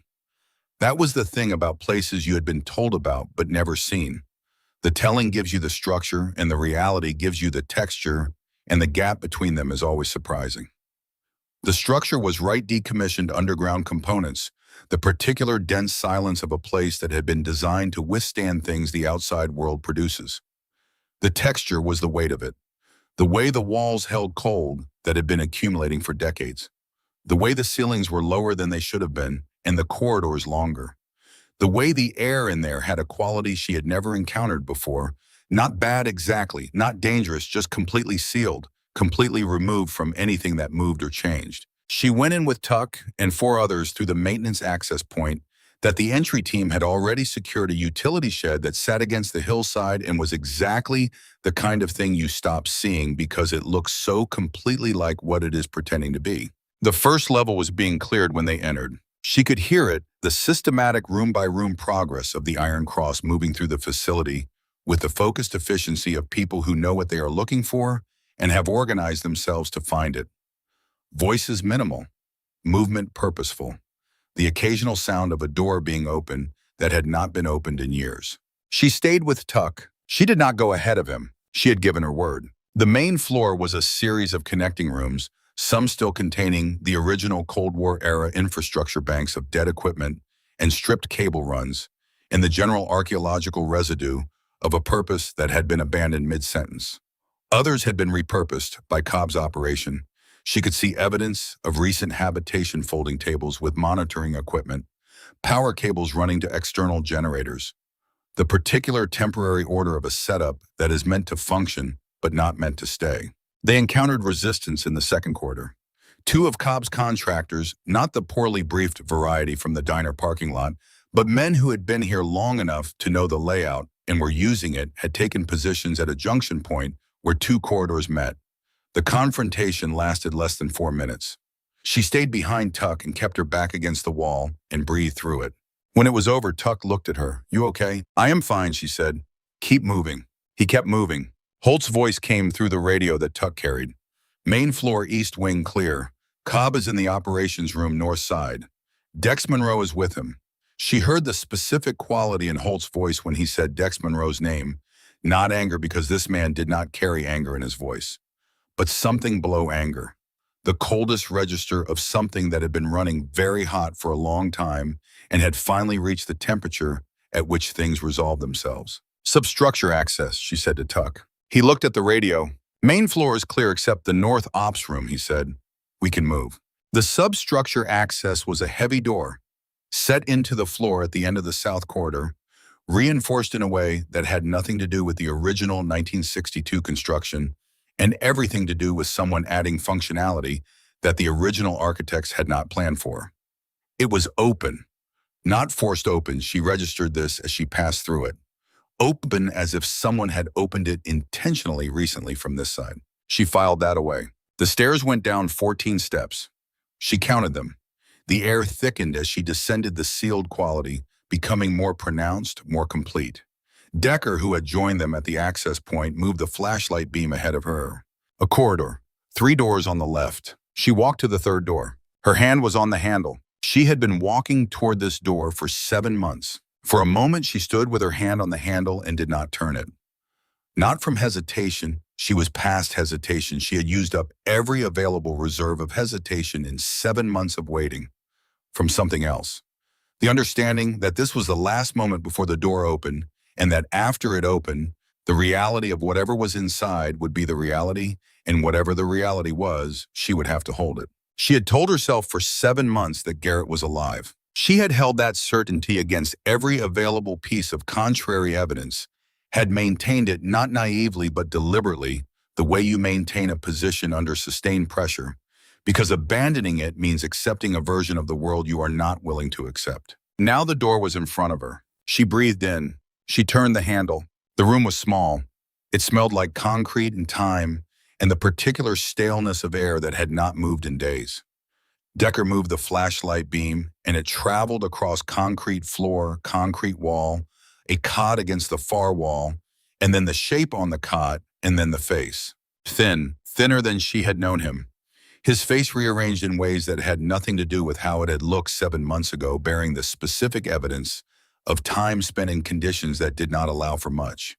But underneath all of it, she knew his face the way you know things that have been part of your understanding since before you were old enough to have understanding the things that are simply part of your picture of the world, that are so fundamental you stop noticing them the way you stop noticing your own heartbeat. Underneath everything the months had done to him, it was Garrett.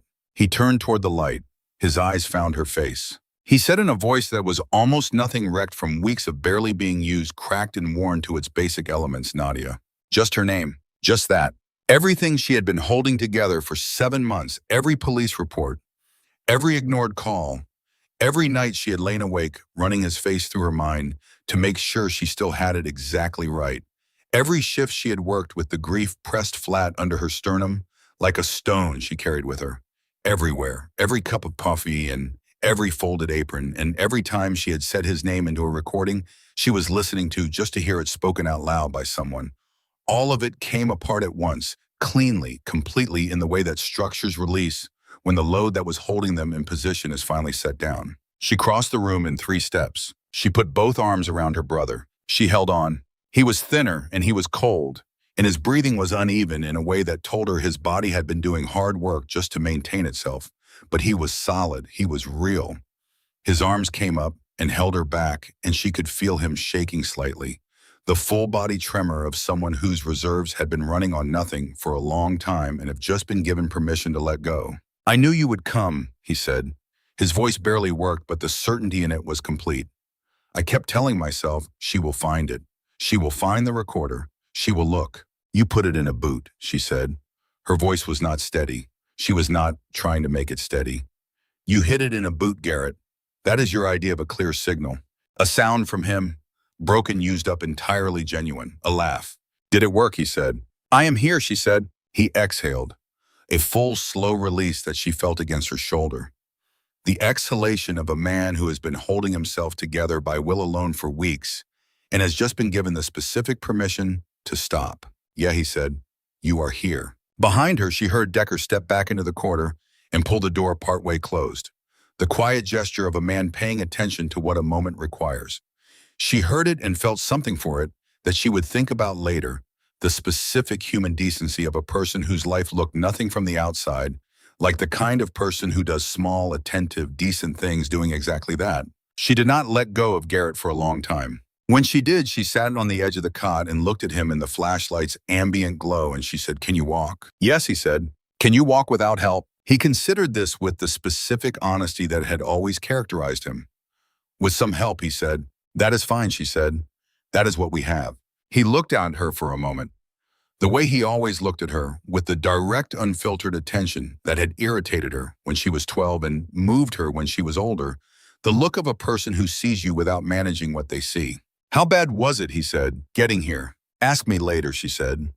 "When you have had food and sleep and something to drink, that is not whatever they have been giving you here." "Fair," he said. She helped him to his feet. He was steadier than she had expected.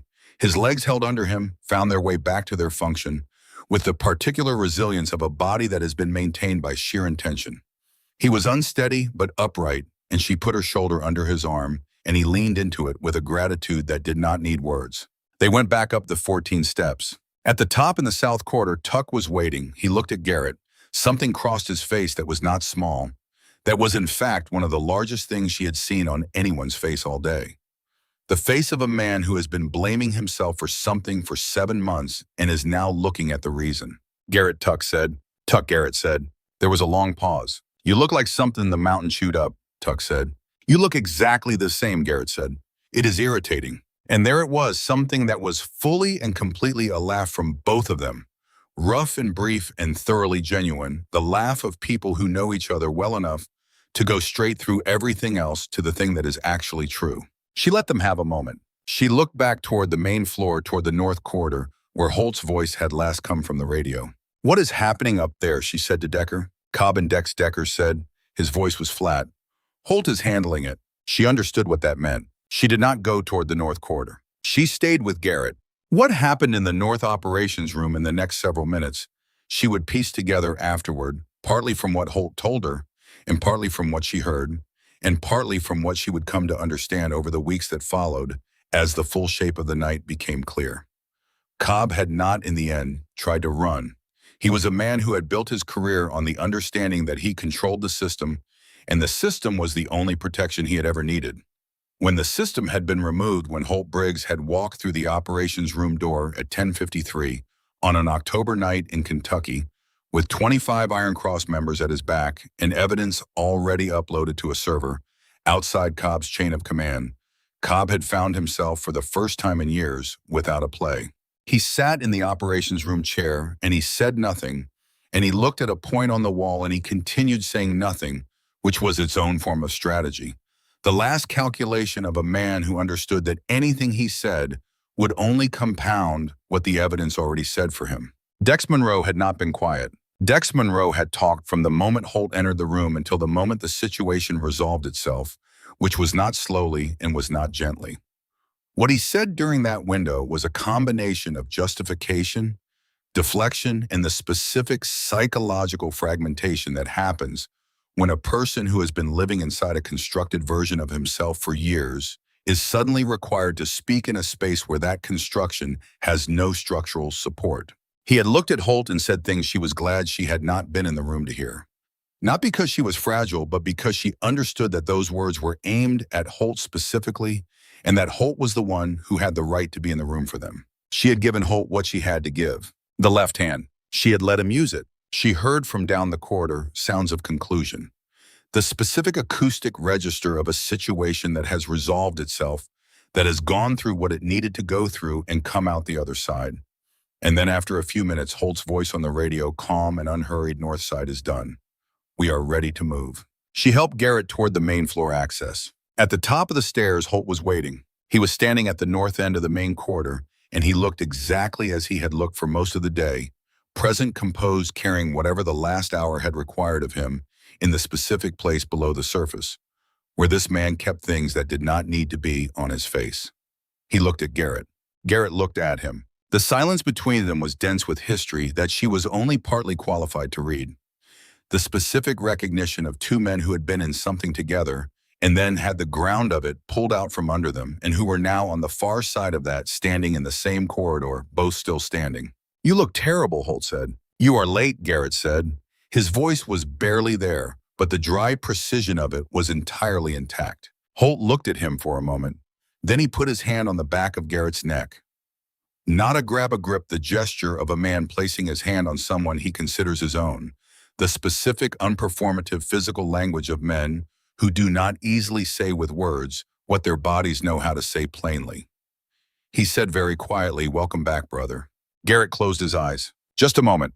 Then he opened them and looked past Holt toward the access point and the dark hillside beyond it, and she watched his face do the thing that happens when a person who has been in a room with no windows for weeks is about to see outside a particular private preparation, the face gathering itself. She took his hand. He squeezed back hard. "Let us go," Holt said. They went out through the utility shed, through the door, into the cold October night. The stars were exactly as they had been. Dense and crowded, the full count of them, visible from this far up in the hills, the specific abundance of a sky that has no competition.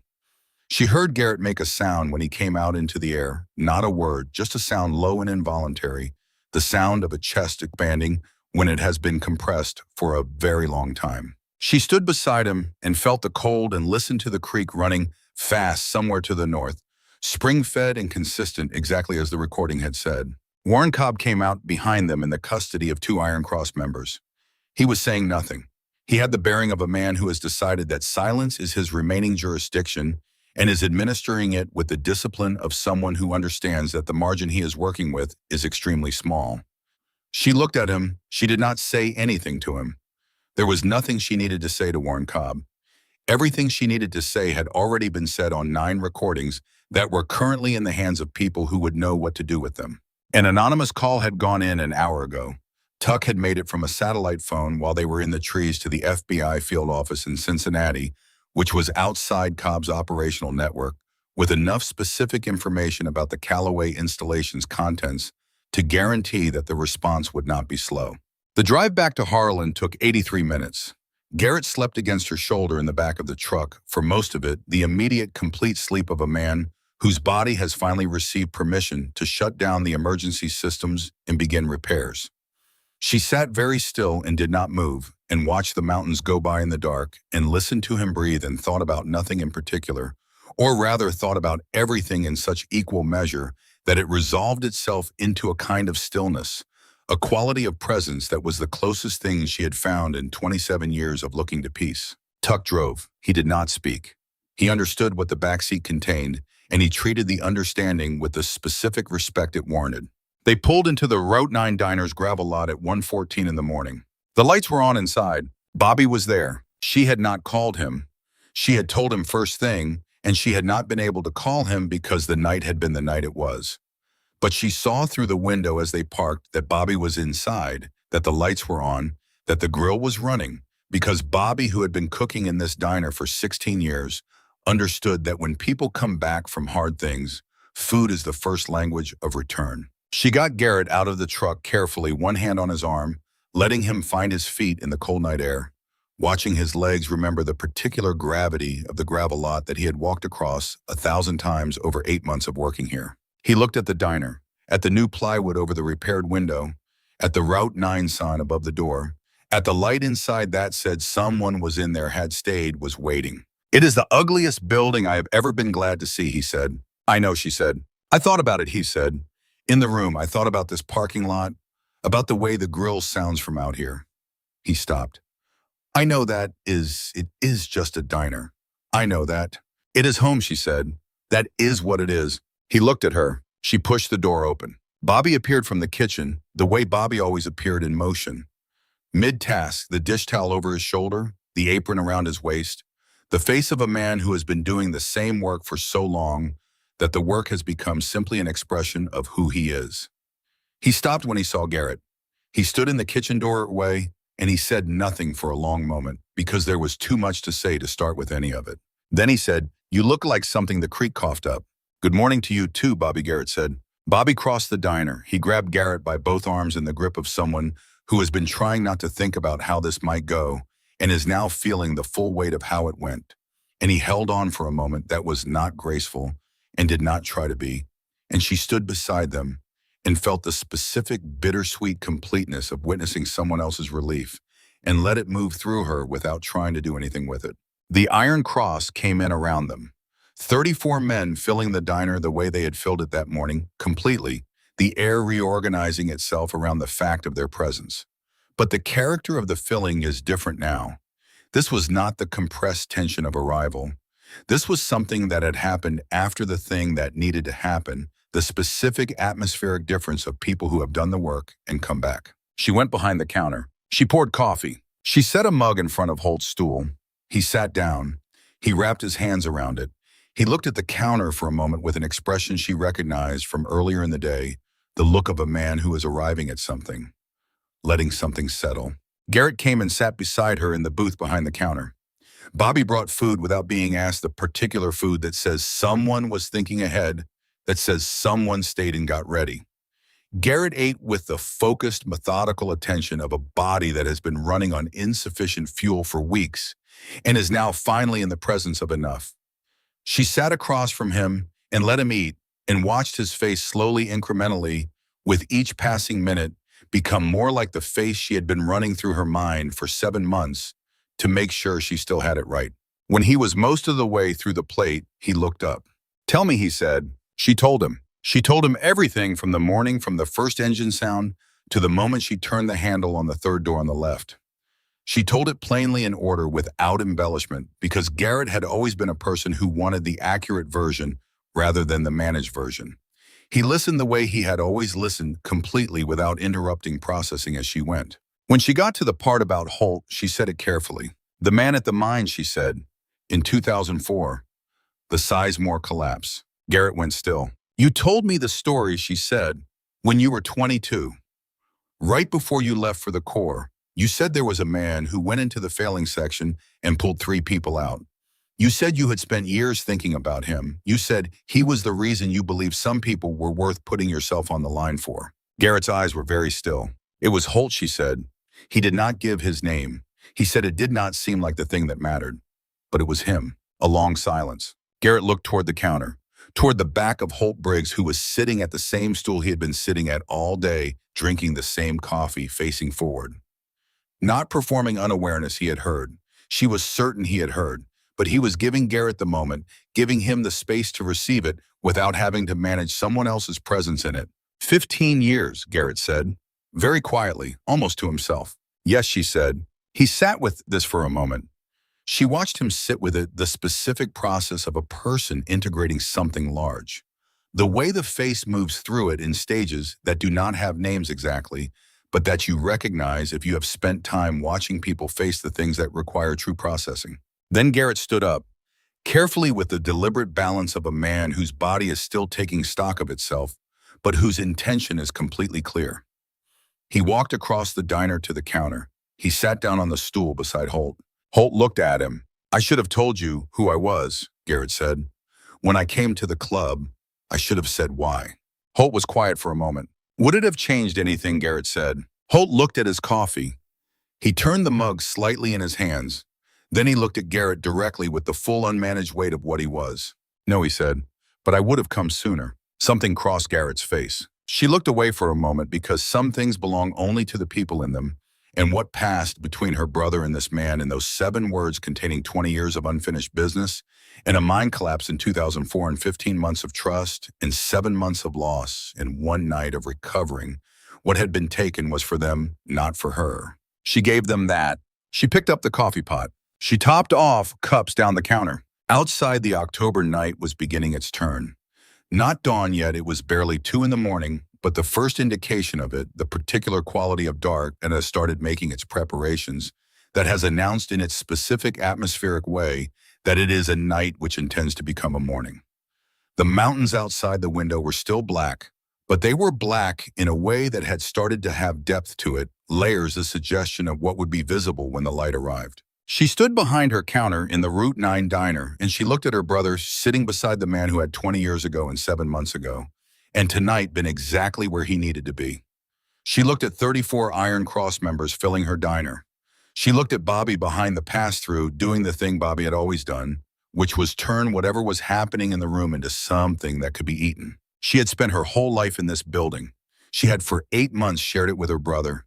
She had for 7 months felt the absence of him in every surface and corner and cracked vinyl stool.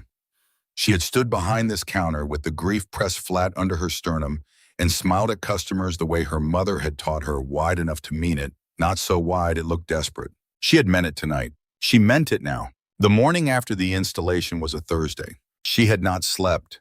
She had not tried. She had sat in the corner booth of the Route 9 diner with a cup of coffee that went cold and then got replaced and went cold again. And she had gone through everything in her head the way she had been going through things for 7 months, methodically from the beginning, pulling out the details that needed to stay organized and letting the others settle at whatever level they needed to settle. Garrett slept in the back room on the break room cot, genuinely and completely the immediate total sleep of a man whose body had finally received something it had been waiting for. She checked on him twice. Both times she stood in the doorway and listened to his breathing and then went back to her booth and her cold coffee. The Iron Cross men rested in shifts. By 3 in the morning, the diner had the particular atmospheric quality of a place that has been the site of something large and is now in the process of settling back into itself, the way a room settles after the vibration of a loud sound has passed through it. Bobby stayed through all of it. She had not asked him to. She had not needed to ask him. At 4:30 in this morning, Bobby put a plate in front of her without being asked, eggs toast, the particular configuration of things that means someone is feeding you, not because you asked, but because they understand that you need it. She ate. She did not taste it exactly, but she ate it because the body requires what it requires regardless of whether the occasion for eating is ordinary. Holt sat across from her at 5. He had a cup of coffee. She had her third or fourth. The diner was quiet around them in the specific way that 5 in the morning is quiet when you have been awake all night, a different quality of quiet from any other hour, something that feels both exposed and strangely private. It is going to be a while before it is simple, he said. She understood that he was talking about Garrett, about the recovery, the testimony, the weeks of aftermath that were already building on the horizon. I know, she said. The federal process is going to want him, he said. His testimony on Cobb's operation is going to be the center of the case. That is going to take time, and it is going to cost him something. He knows that, she said. He knew it when he made the recordings. He planned for it. Holt nodded. He is going to be all right, she said. Not as reassurance to Holt, as a statement of fact. The kind of fact that did not require evidence because it was the kind of fact that preceded evidence, the kind you held in front of you as a given, and then let the evidence catch up to. Yeah, Holt said, I know he is. They sat for a moment in the 5 o'clock quiet. Outside the window, the sky was beginning the process of becoming morning. The specific pre-dawn blue that arrives before color does the sky's announcement that it intends to keep going regardless of what the night has been. The mountains were dark shapes against it, familiar shapes, the same shapes they had always been, indifferent to the particular human events of the night they had framed. She had grown up under these mountains. She would grow old under them. They would not change. She found this in this specific moment more comforting than almost anything else available. When it is done, Holt said, and she understood he meant the federal process, the testimony, the long institutional aftermath, when it is all the way done and Garrett has had the time he needs to find his footing again. There is work if he wants it. She looked at him, not what he was doing before he said, legitimate. We have businesses. Mechanics transport, some property management. Men who know how to work and who can be trusted. He paused. He would have to decide that for himself. I am not making an offer. I am saying the door is not closed. She looked at him for a moment, at the specific quality of what he was, the texture she had been cataloging all day, the realness that did not require an audience, the code that was not written anywhere but was absolutely present in everything he did. I will tell him, she said. He nodded. He picked up his coffee. She picked up hers. Outside, the sky continued its process. They sat in the 5 o'clock quiet and waited for the morning to arrive, which it did, the way mornings always do, not dramatically, not with announcement, but simply by being there when the darkness was done. 2 days later, the first news reports appeared.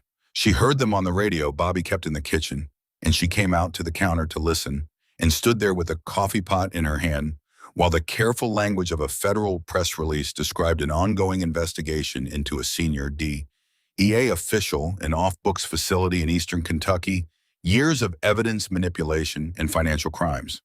The words were specific in the way of things that have been confirmed and cautious in the way of things that are still being confirmed. They named Warren Cobb.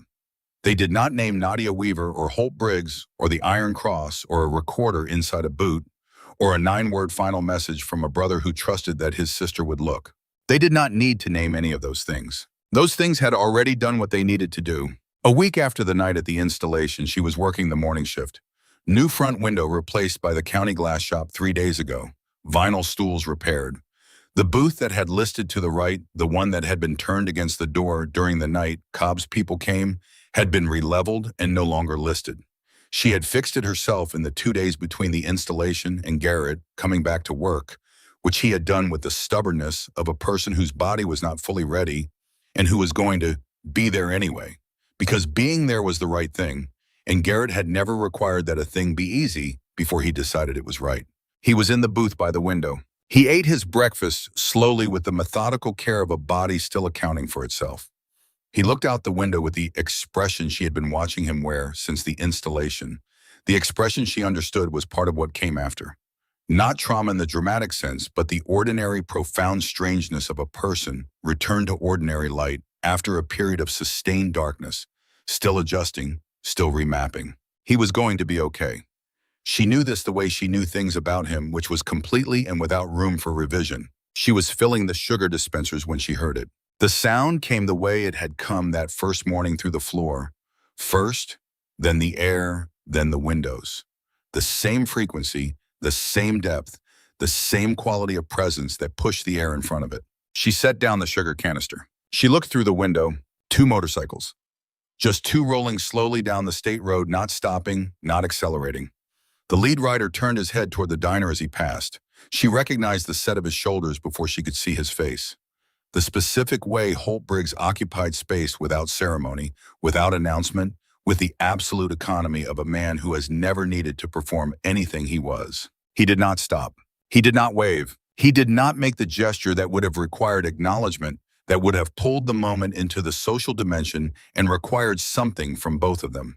He made the smaller, truer gesture. One nod. Deliberate, unambiguous. The gesture that said, without saying anything else, I know you are here.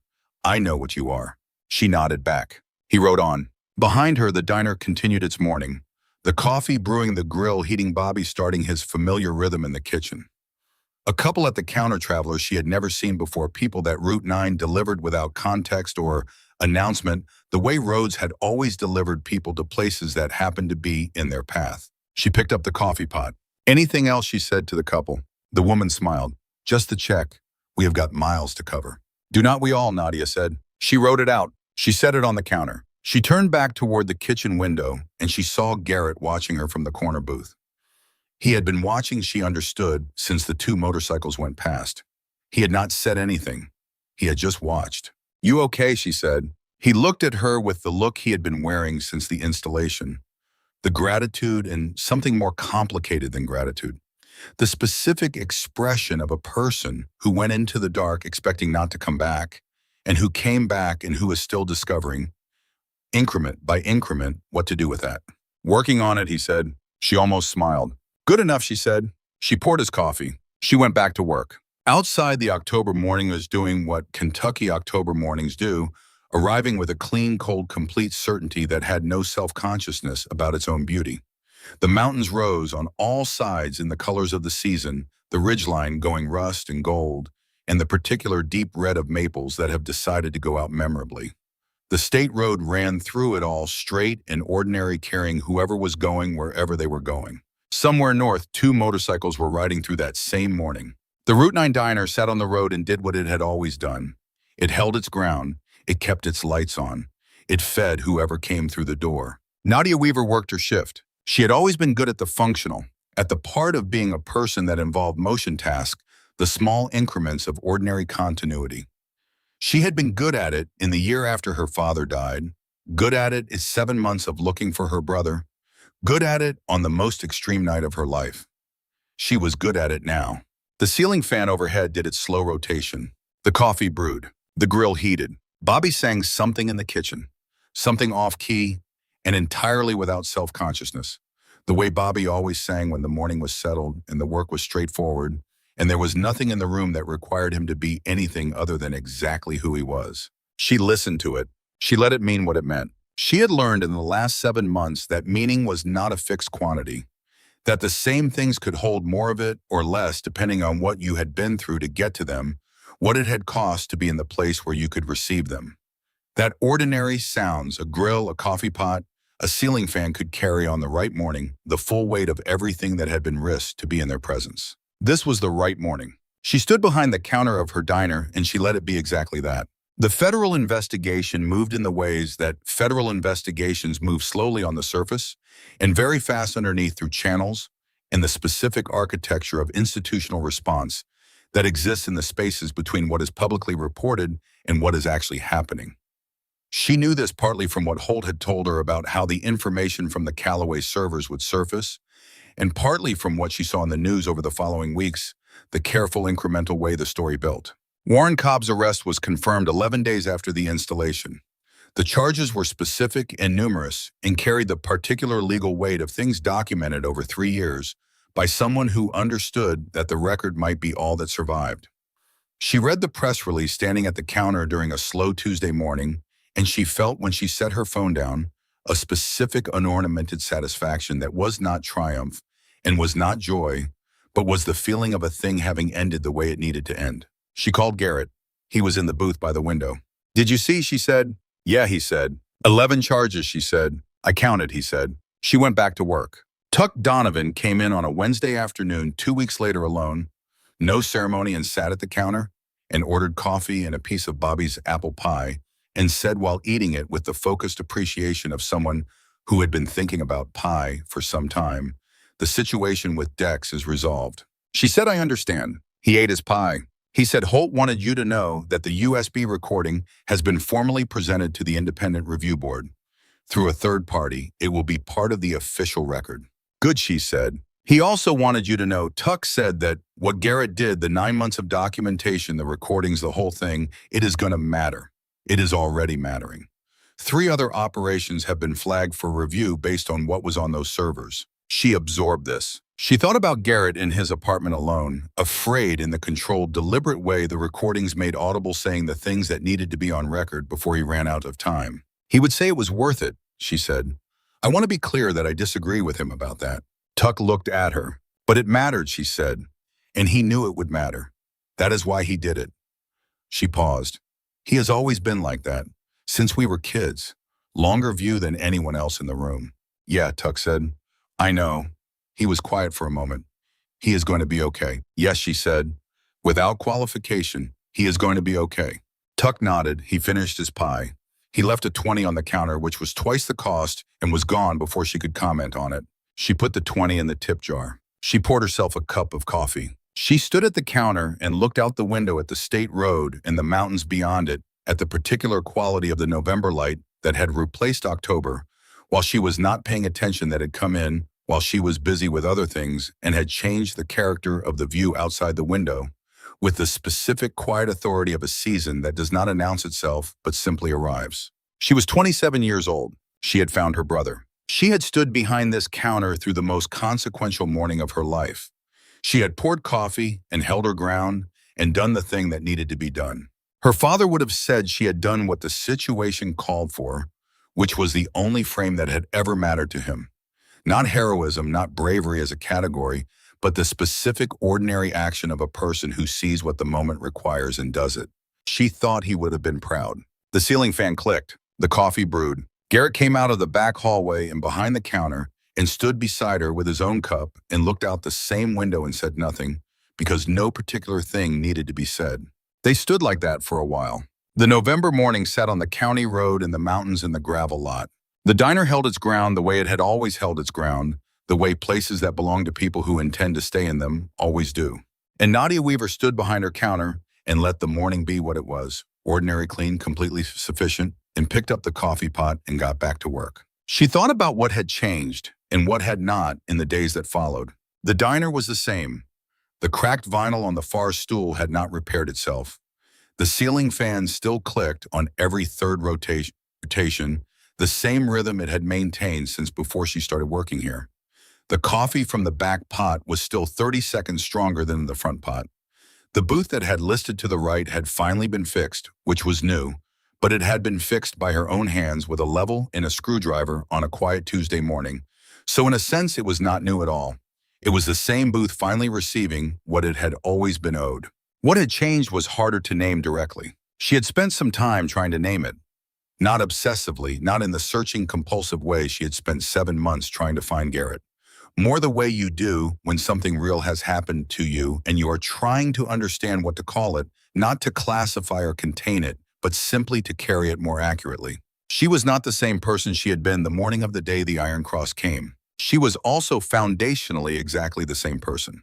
The thing that had changed was something she eventually decided to think of as understanding, not information, not knowledge, but the specific quality of comprehension that comes from having done a thing and survived the doing of it. From having looked at what she was afraid of and found that what was true and what had been performed as true were not always the same thing. She had always suspected this. She had now confirmed it. The difference between suspecting and knowing is the same as the difference between believing the map and having walked the territory. The map was useful preparation. The territory was the thing itself. Garrett came back to work on a Thursday. She told him it was too soon. He told her that standing still was harder than moving. She understood this in a way she had not always understood it, and she let him come back. She watched him find his way back into the rhythm of the place, the way he moved through the tables, the way he talked to the regular customers, the particular ease of a person returning to something that has been part of their understanding of themselves. It was not effortless. There were moments when something crossed his face that she chose not to question, silences between sentences that she allowed to be silences. But he came back every morning and his body got stronger by increments she could track over days. And by the second week, he was carrying plates with both hands, and his voice had returned to something close to its normal weight. Their mother called every day. Their mother, who had stopped sleeping in March, and who had, when Nadia called her from the parking lot of the installation at 1:14 in the morning to say, "Garrett is alive. He is here. We are coming home," had made a sound that Nadia would carry for the rest of her life. Not a word, not quite a word, but the sound of 7 months of held breath being released all at once. She drove down from Cincinnati 2 days later and sat in the Route 9 diner for 4 hours and drank 6 cups of coffee and did not let go of Garrett's hand for most of those 4 hours, and told Bobby 3 times that the food was excellent, which it was, and looked at Nadia with an expression that contained everything that needed to be said between them and therefore required none of it to be said out loud. She was good at that, their mother. Always had been. Nadia thought about her father sometimes in the days after the installation. She thought about the specific quality of his attention, the way he listened, the way he acted without announcement when action was needed. She thought about what he would have done in her position. She did not think he would have done anything differently. She thought he would have looked at the 9 recordings and made the same list she made and crossed things off in the same order and arrived 7 months later at the same October morning. She thought he would have stood at the same counter. She thought he would have poured the same coffee. He had always said that most hard situations reduce down to a simple question. If you look at them long enough, what does this moment require of me? Not what do I want to do, not what am I afraid of. What does the moment require? Raymond Weaver had spent 30 years in the mines and had developed over those 30 years the specific philosophy of a man who understands that the ground can move under you and that the only reliable thing is knowing what you would do when it did. She had understood standing behind the counter on that October morning with 34 motorcycles in her lot exactly what the moment required. She had done it. And now the November mornings came and went with their ordinary character, and the coffee brewed and the ceiling fan clicked, and Bobby sang off-key in the kitchen, and Garrett was in the corner booth with his breakfast and his gradually returning strength, and Nadia Weaver stood behind the counter of her diner and felt underneath the ordinary surface of an ordinary morning the specific durable weight of a person who has been tested and has not come apart. Not fixed, not finished, not without the marks of what had happened, but intact in the way that matters, in the foundational way, the way that determines what you will do the next time the ground moves. She had learned in the last 7 months something about the relationship between fear and action that she had previously only half known. She had known in theory that courage was not the absence of fear, but the decision to act in spite of it. She had known this the way you know things you have read or been told. She knew it now the way you know things that have passed through your body. The way knowledge becomes something different when it is not just in your head, but in your hands, in the way you move through a room, in the quality of your attention when something requires it. She had been afraid on that October morning. She had been afraid every minute of the 7 months before it. She had poured the coffee anyway. That was the whole of it, really. The whole lesson, such as it was, distilled down to its simplest form without embellishment or philosophy attached to it. You do the thing the moment requires. You pour the coffee. You fold the apron. You turn the handle on the third door on the left. You do it afraid and you do it anyway. And you find out on the other side that the doing was possible, that your hands were capable of it, that your voice could hold steady, that the thing you were most afraid of losing could be found, could be brought back into the light, could sit in the corner booth on a November morning and eat breakfast slowly and look out the window at the mountains that had always been there. The Route 9 diner sat on the state road, and the state road sat in the valley, and the valley sat between the mountains, and the mountains did not care about any of this, had been there before any of them, and would be there after. Indifferent in the way of things that operate on timescales that make human events very small. She found this indifference on most days comforting. The mountains did not require her story to be significant in a cosmic sense. The mountains simply continued. She simply continued. That was enough. The coffee brewed and the grill heated and the ceiling fan made its slow rotation overhead, clicking on every third pass the way it had always clicked. A truck pulled into the gravel lot, the driver stepping out into the November cold and pulling his collar up before pushing through the door and settling onto a stool with the particular satisfaction of a man who has been cold and is about to be warm. "What can I get you?" Nadia said. "Coffee," he said. "Black. And whatever is good." "Everything is good," Bobby called from the kitchen in the tone of a man who means it. She poured the coffee. She wrote down the order. She called it back to Bobby, who acknowledged it in his wordless way, a brief percussion of spatula on grill. That meant received and understood. She set the mug in front of the man. She smiled at him the way her mother had taught her, wide enough to mean it, not so wide it looked desperate. She meant it. She picked up the coffee pot. She kept moving. Because Garrett was in the corner booth, and the morning was clear and cold outside the windows, and the mountain light was doing what mountain light does in November, going flat and honest across everything without shadow or softness, just the plain illuminating fact of it. And the work of the diner was the work of any morning, unchanged, requiring the same things it had always required. She had always known how to give it those things. She had always known how to do this. She was still learning. She supposed what else she knew how to do. What else the last 7 months had shown her about what she was capable of when the moment required it. She did not think she had finished learning. She did not think you ever finished learning the lessons that came from the hardest things. They continued to unfold long after the events themselves were over, in the ordinary mornings that came after, in the daily accumulation of a life that had been changed by what it had been through and was now simply continuing. That was what continuing looked like.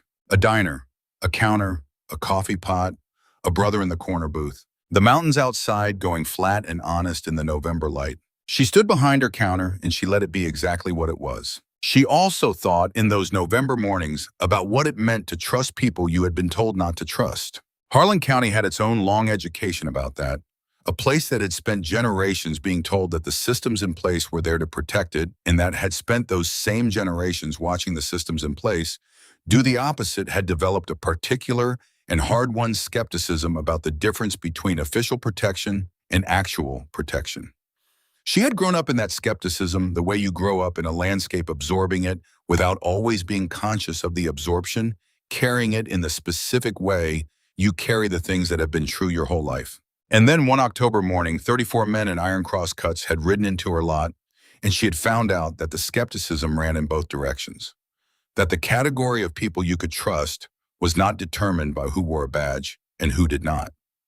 That reliability was a quality of character, not of institution, and that character could show up in places you had been trained not to look for it. She thought about the way Tuck had stepped back in that corridor, the way Decker had pulled the door partway closed, the way Holt had sat across from her at 5 a.m. with a cup of coffee and told her the door was not closed for Garrett, with the plainness of a man who says what he means and leaves it at that. She thought about what Garrett had said on the 7th recording, the kind of reel that does not require an audience. He had found that quality in this club, in these men, before he knew who Holt was. He had found it because he had been watching for it his whole life, the way people who have grown up needing to know the difference between genuine and performed reliability learn to read it without being taught. He had found it, and he had trusted it, and he had been right to trust it, and one person had used that trust against him, and the rest of them had come when they understood what had happened. That was the story. The whole story, without embellishment, without the version that made it tidier or smaller than it was. One man with a badge who used his position as a weapon. One man with a patch who used his position as a cover for the same. The system had not protected Garrett. The system had been the thing he needed protection from. And the people who had come through when the system could not, who had sat in her diner and listened to 9 recordings and driven 87 minutes on dark mountain roads to a decommissioned federal installation in the Appalachian Hills, were the people the system had spent decades telling her to fear. She did not draw a grand conclusion from this. She was not a person who drew grand conclusions.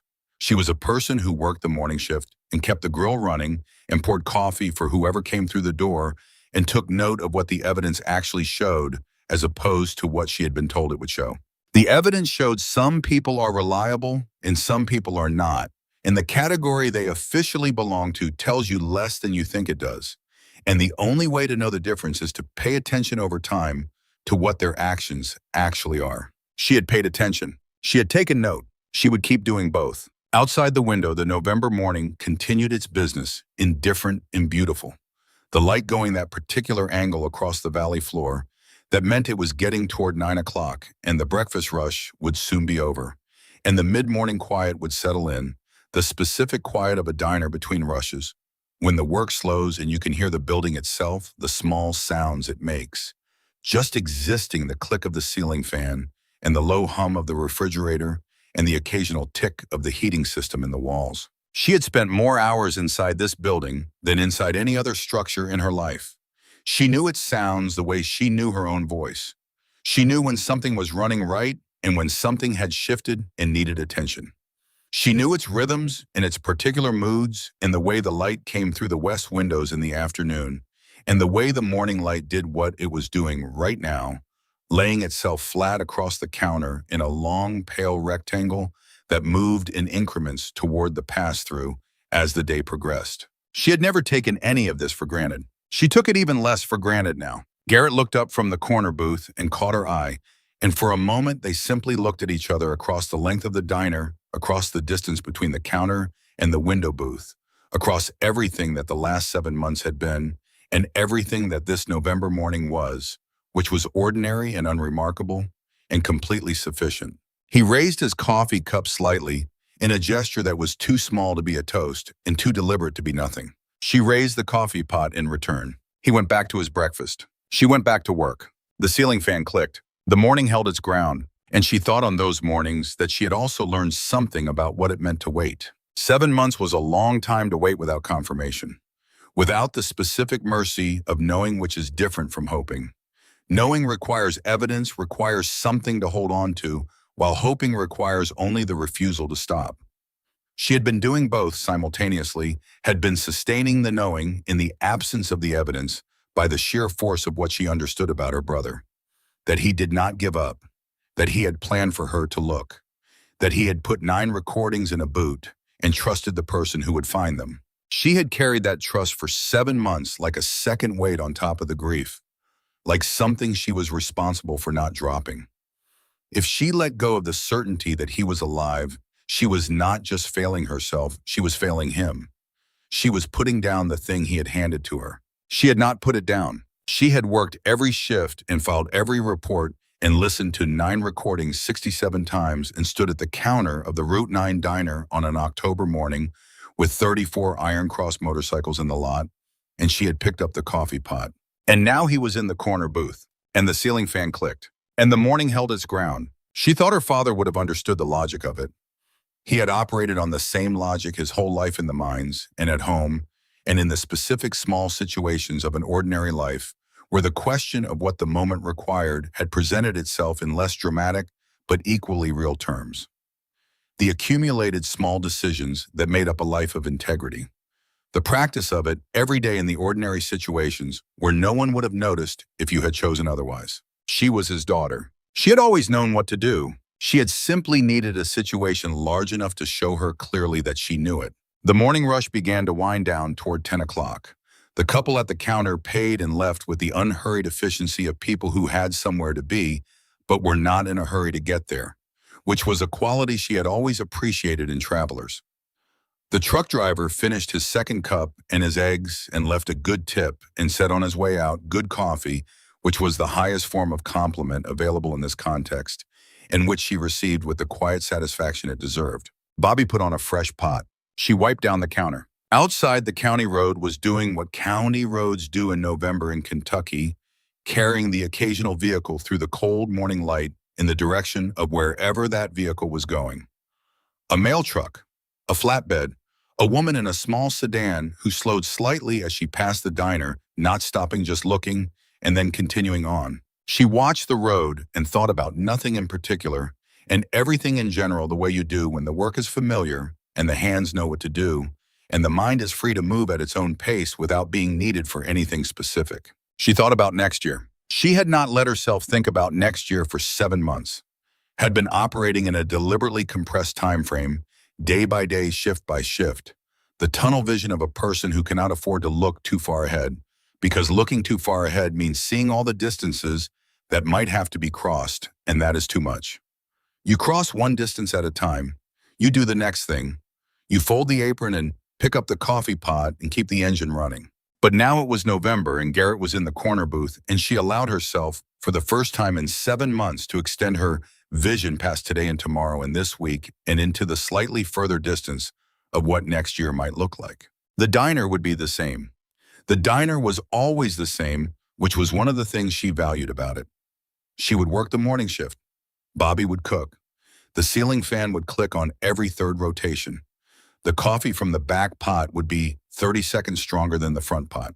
Garrett would get stronger, would find his footing in the way that people find their footing after hard things, gradually, incrementally, not all at once, but in the accumulation of ordinary days that eventually become something you can call a life again. He would figure out what came next. She did not know what that would look like, and she did not need to know. She knew it would be something because Garrett had always had a longer view than anyone else in the room, and that quality had not been taken from him. It had simply been waiting along with everything else for him to come back to the light. She thought the door Holt had mentioned might be part of it, or not. That was Garrett's to decide, and he would decide it in his own time and in his own way, and whatever he decided would be right because he would have thought it through completely and with the specific honesty that had always characterized the way he made his decisions. She poured herself a cup of coffee. She stood at the window and looked out at the mountains. They were the same mountains they had always been. They would be the same mountains next November, and the November after that, their indifference a constant. She had grown up alongside and had come to find in its specific way reliable. She was reliable too. She had proved it, not to anyone else in particular, not for recognition or acknowledgement or the validation of the people who had told her to keep quiet and let the system work. For herself and for Garrett and for her father and for whatever obligation she understood herself to have to the person she had been trying to become her whole life without always knowing that was what she was doing. She had become it or part of it on an October morning with a coffee pot and a recorder in a boot. The rest of it would come in the ordinary accumulation of days that followed. The ceiling fan clicked.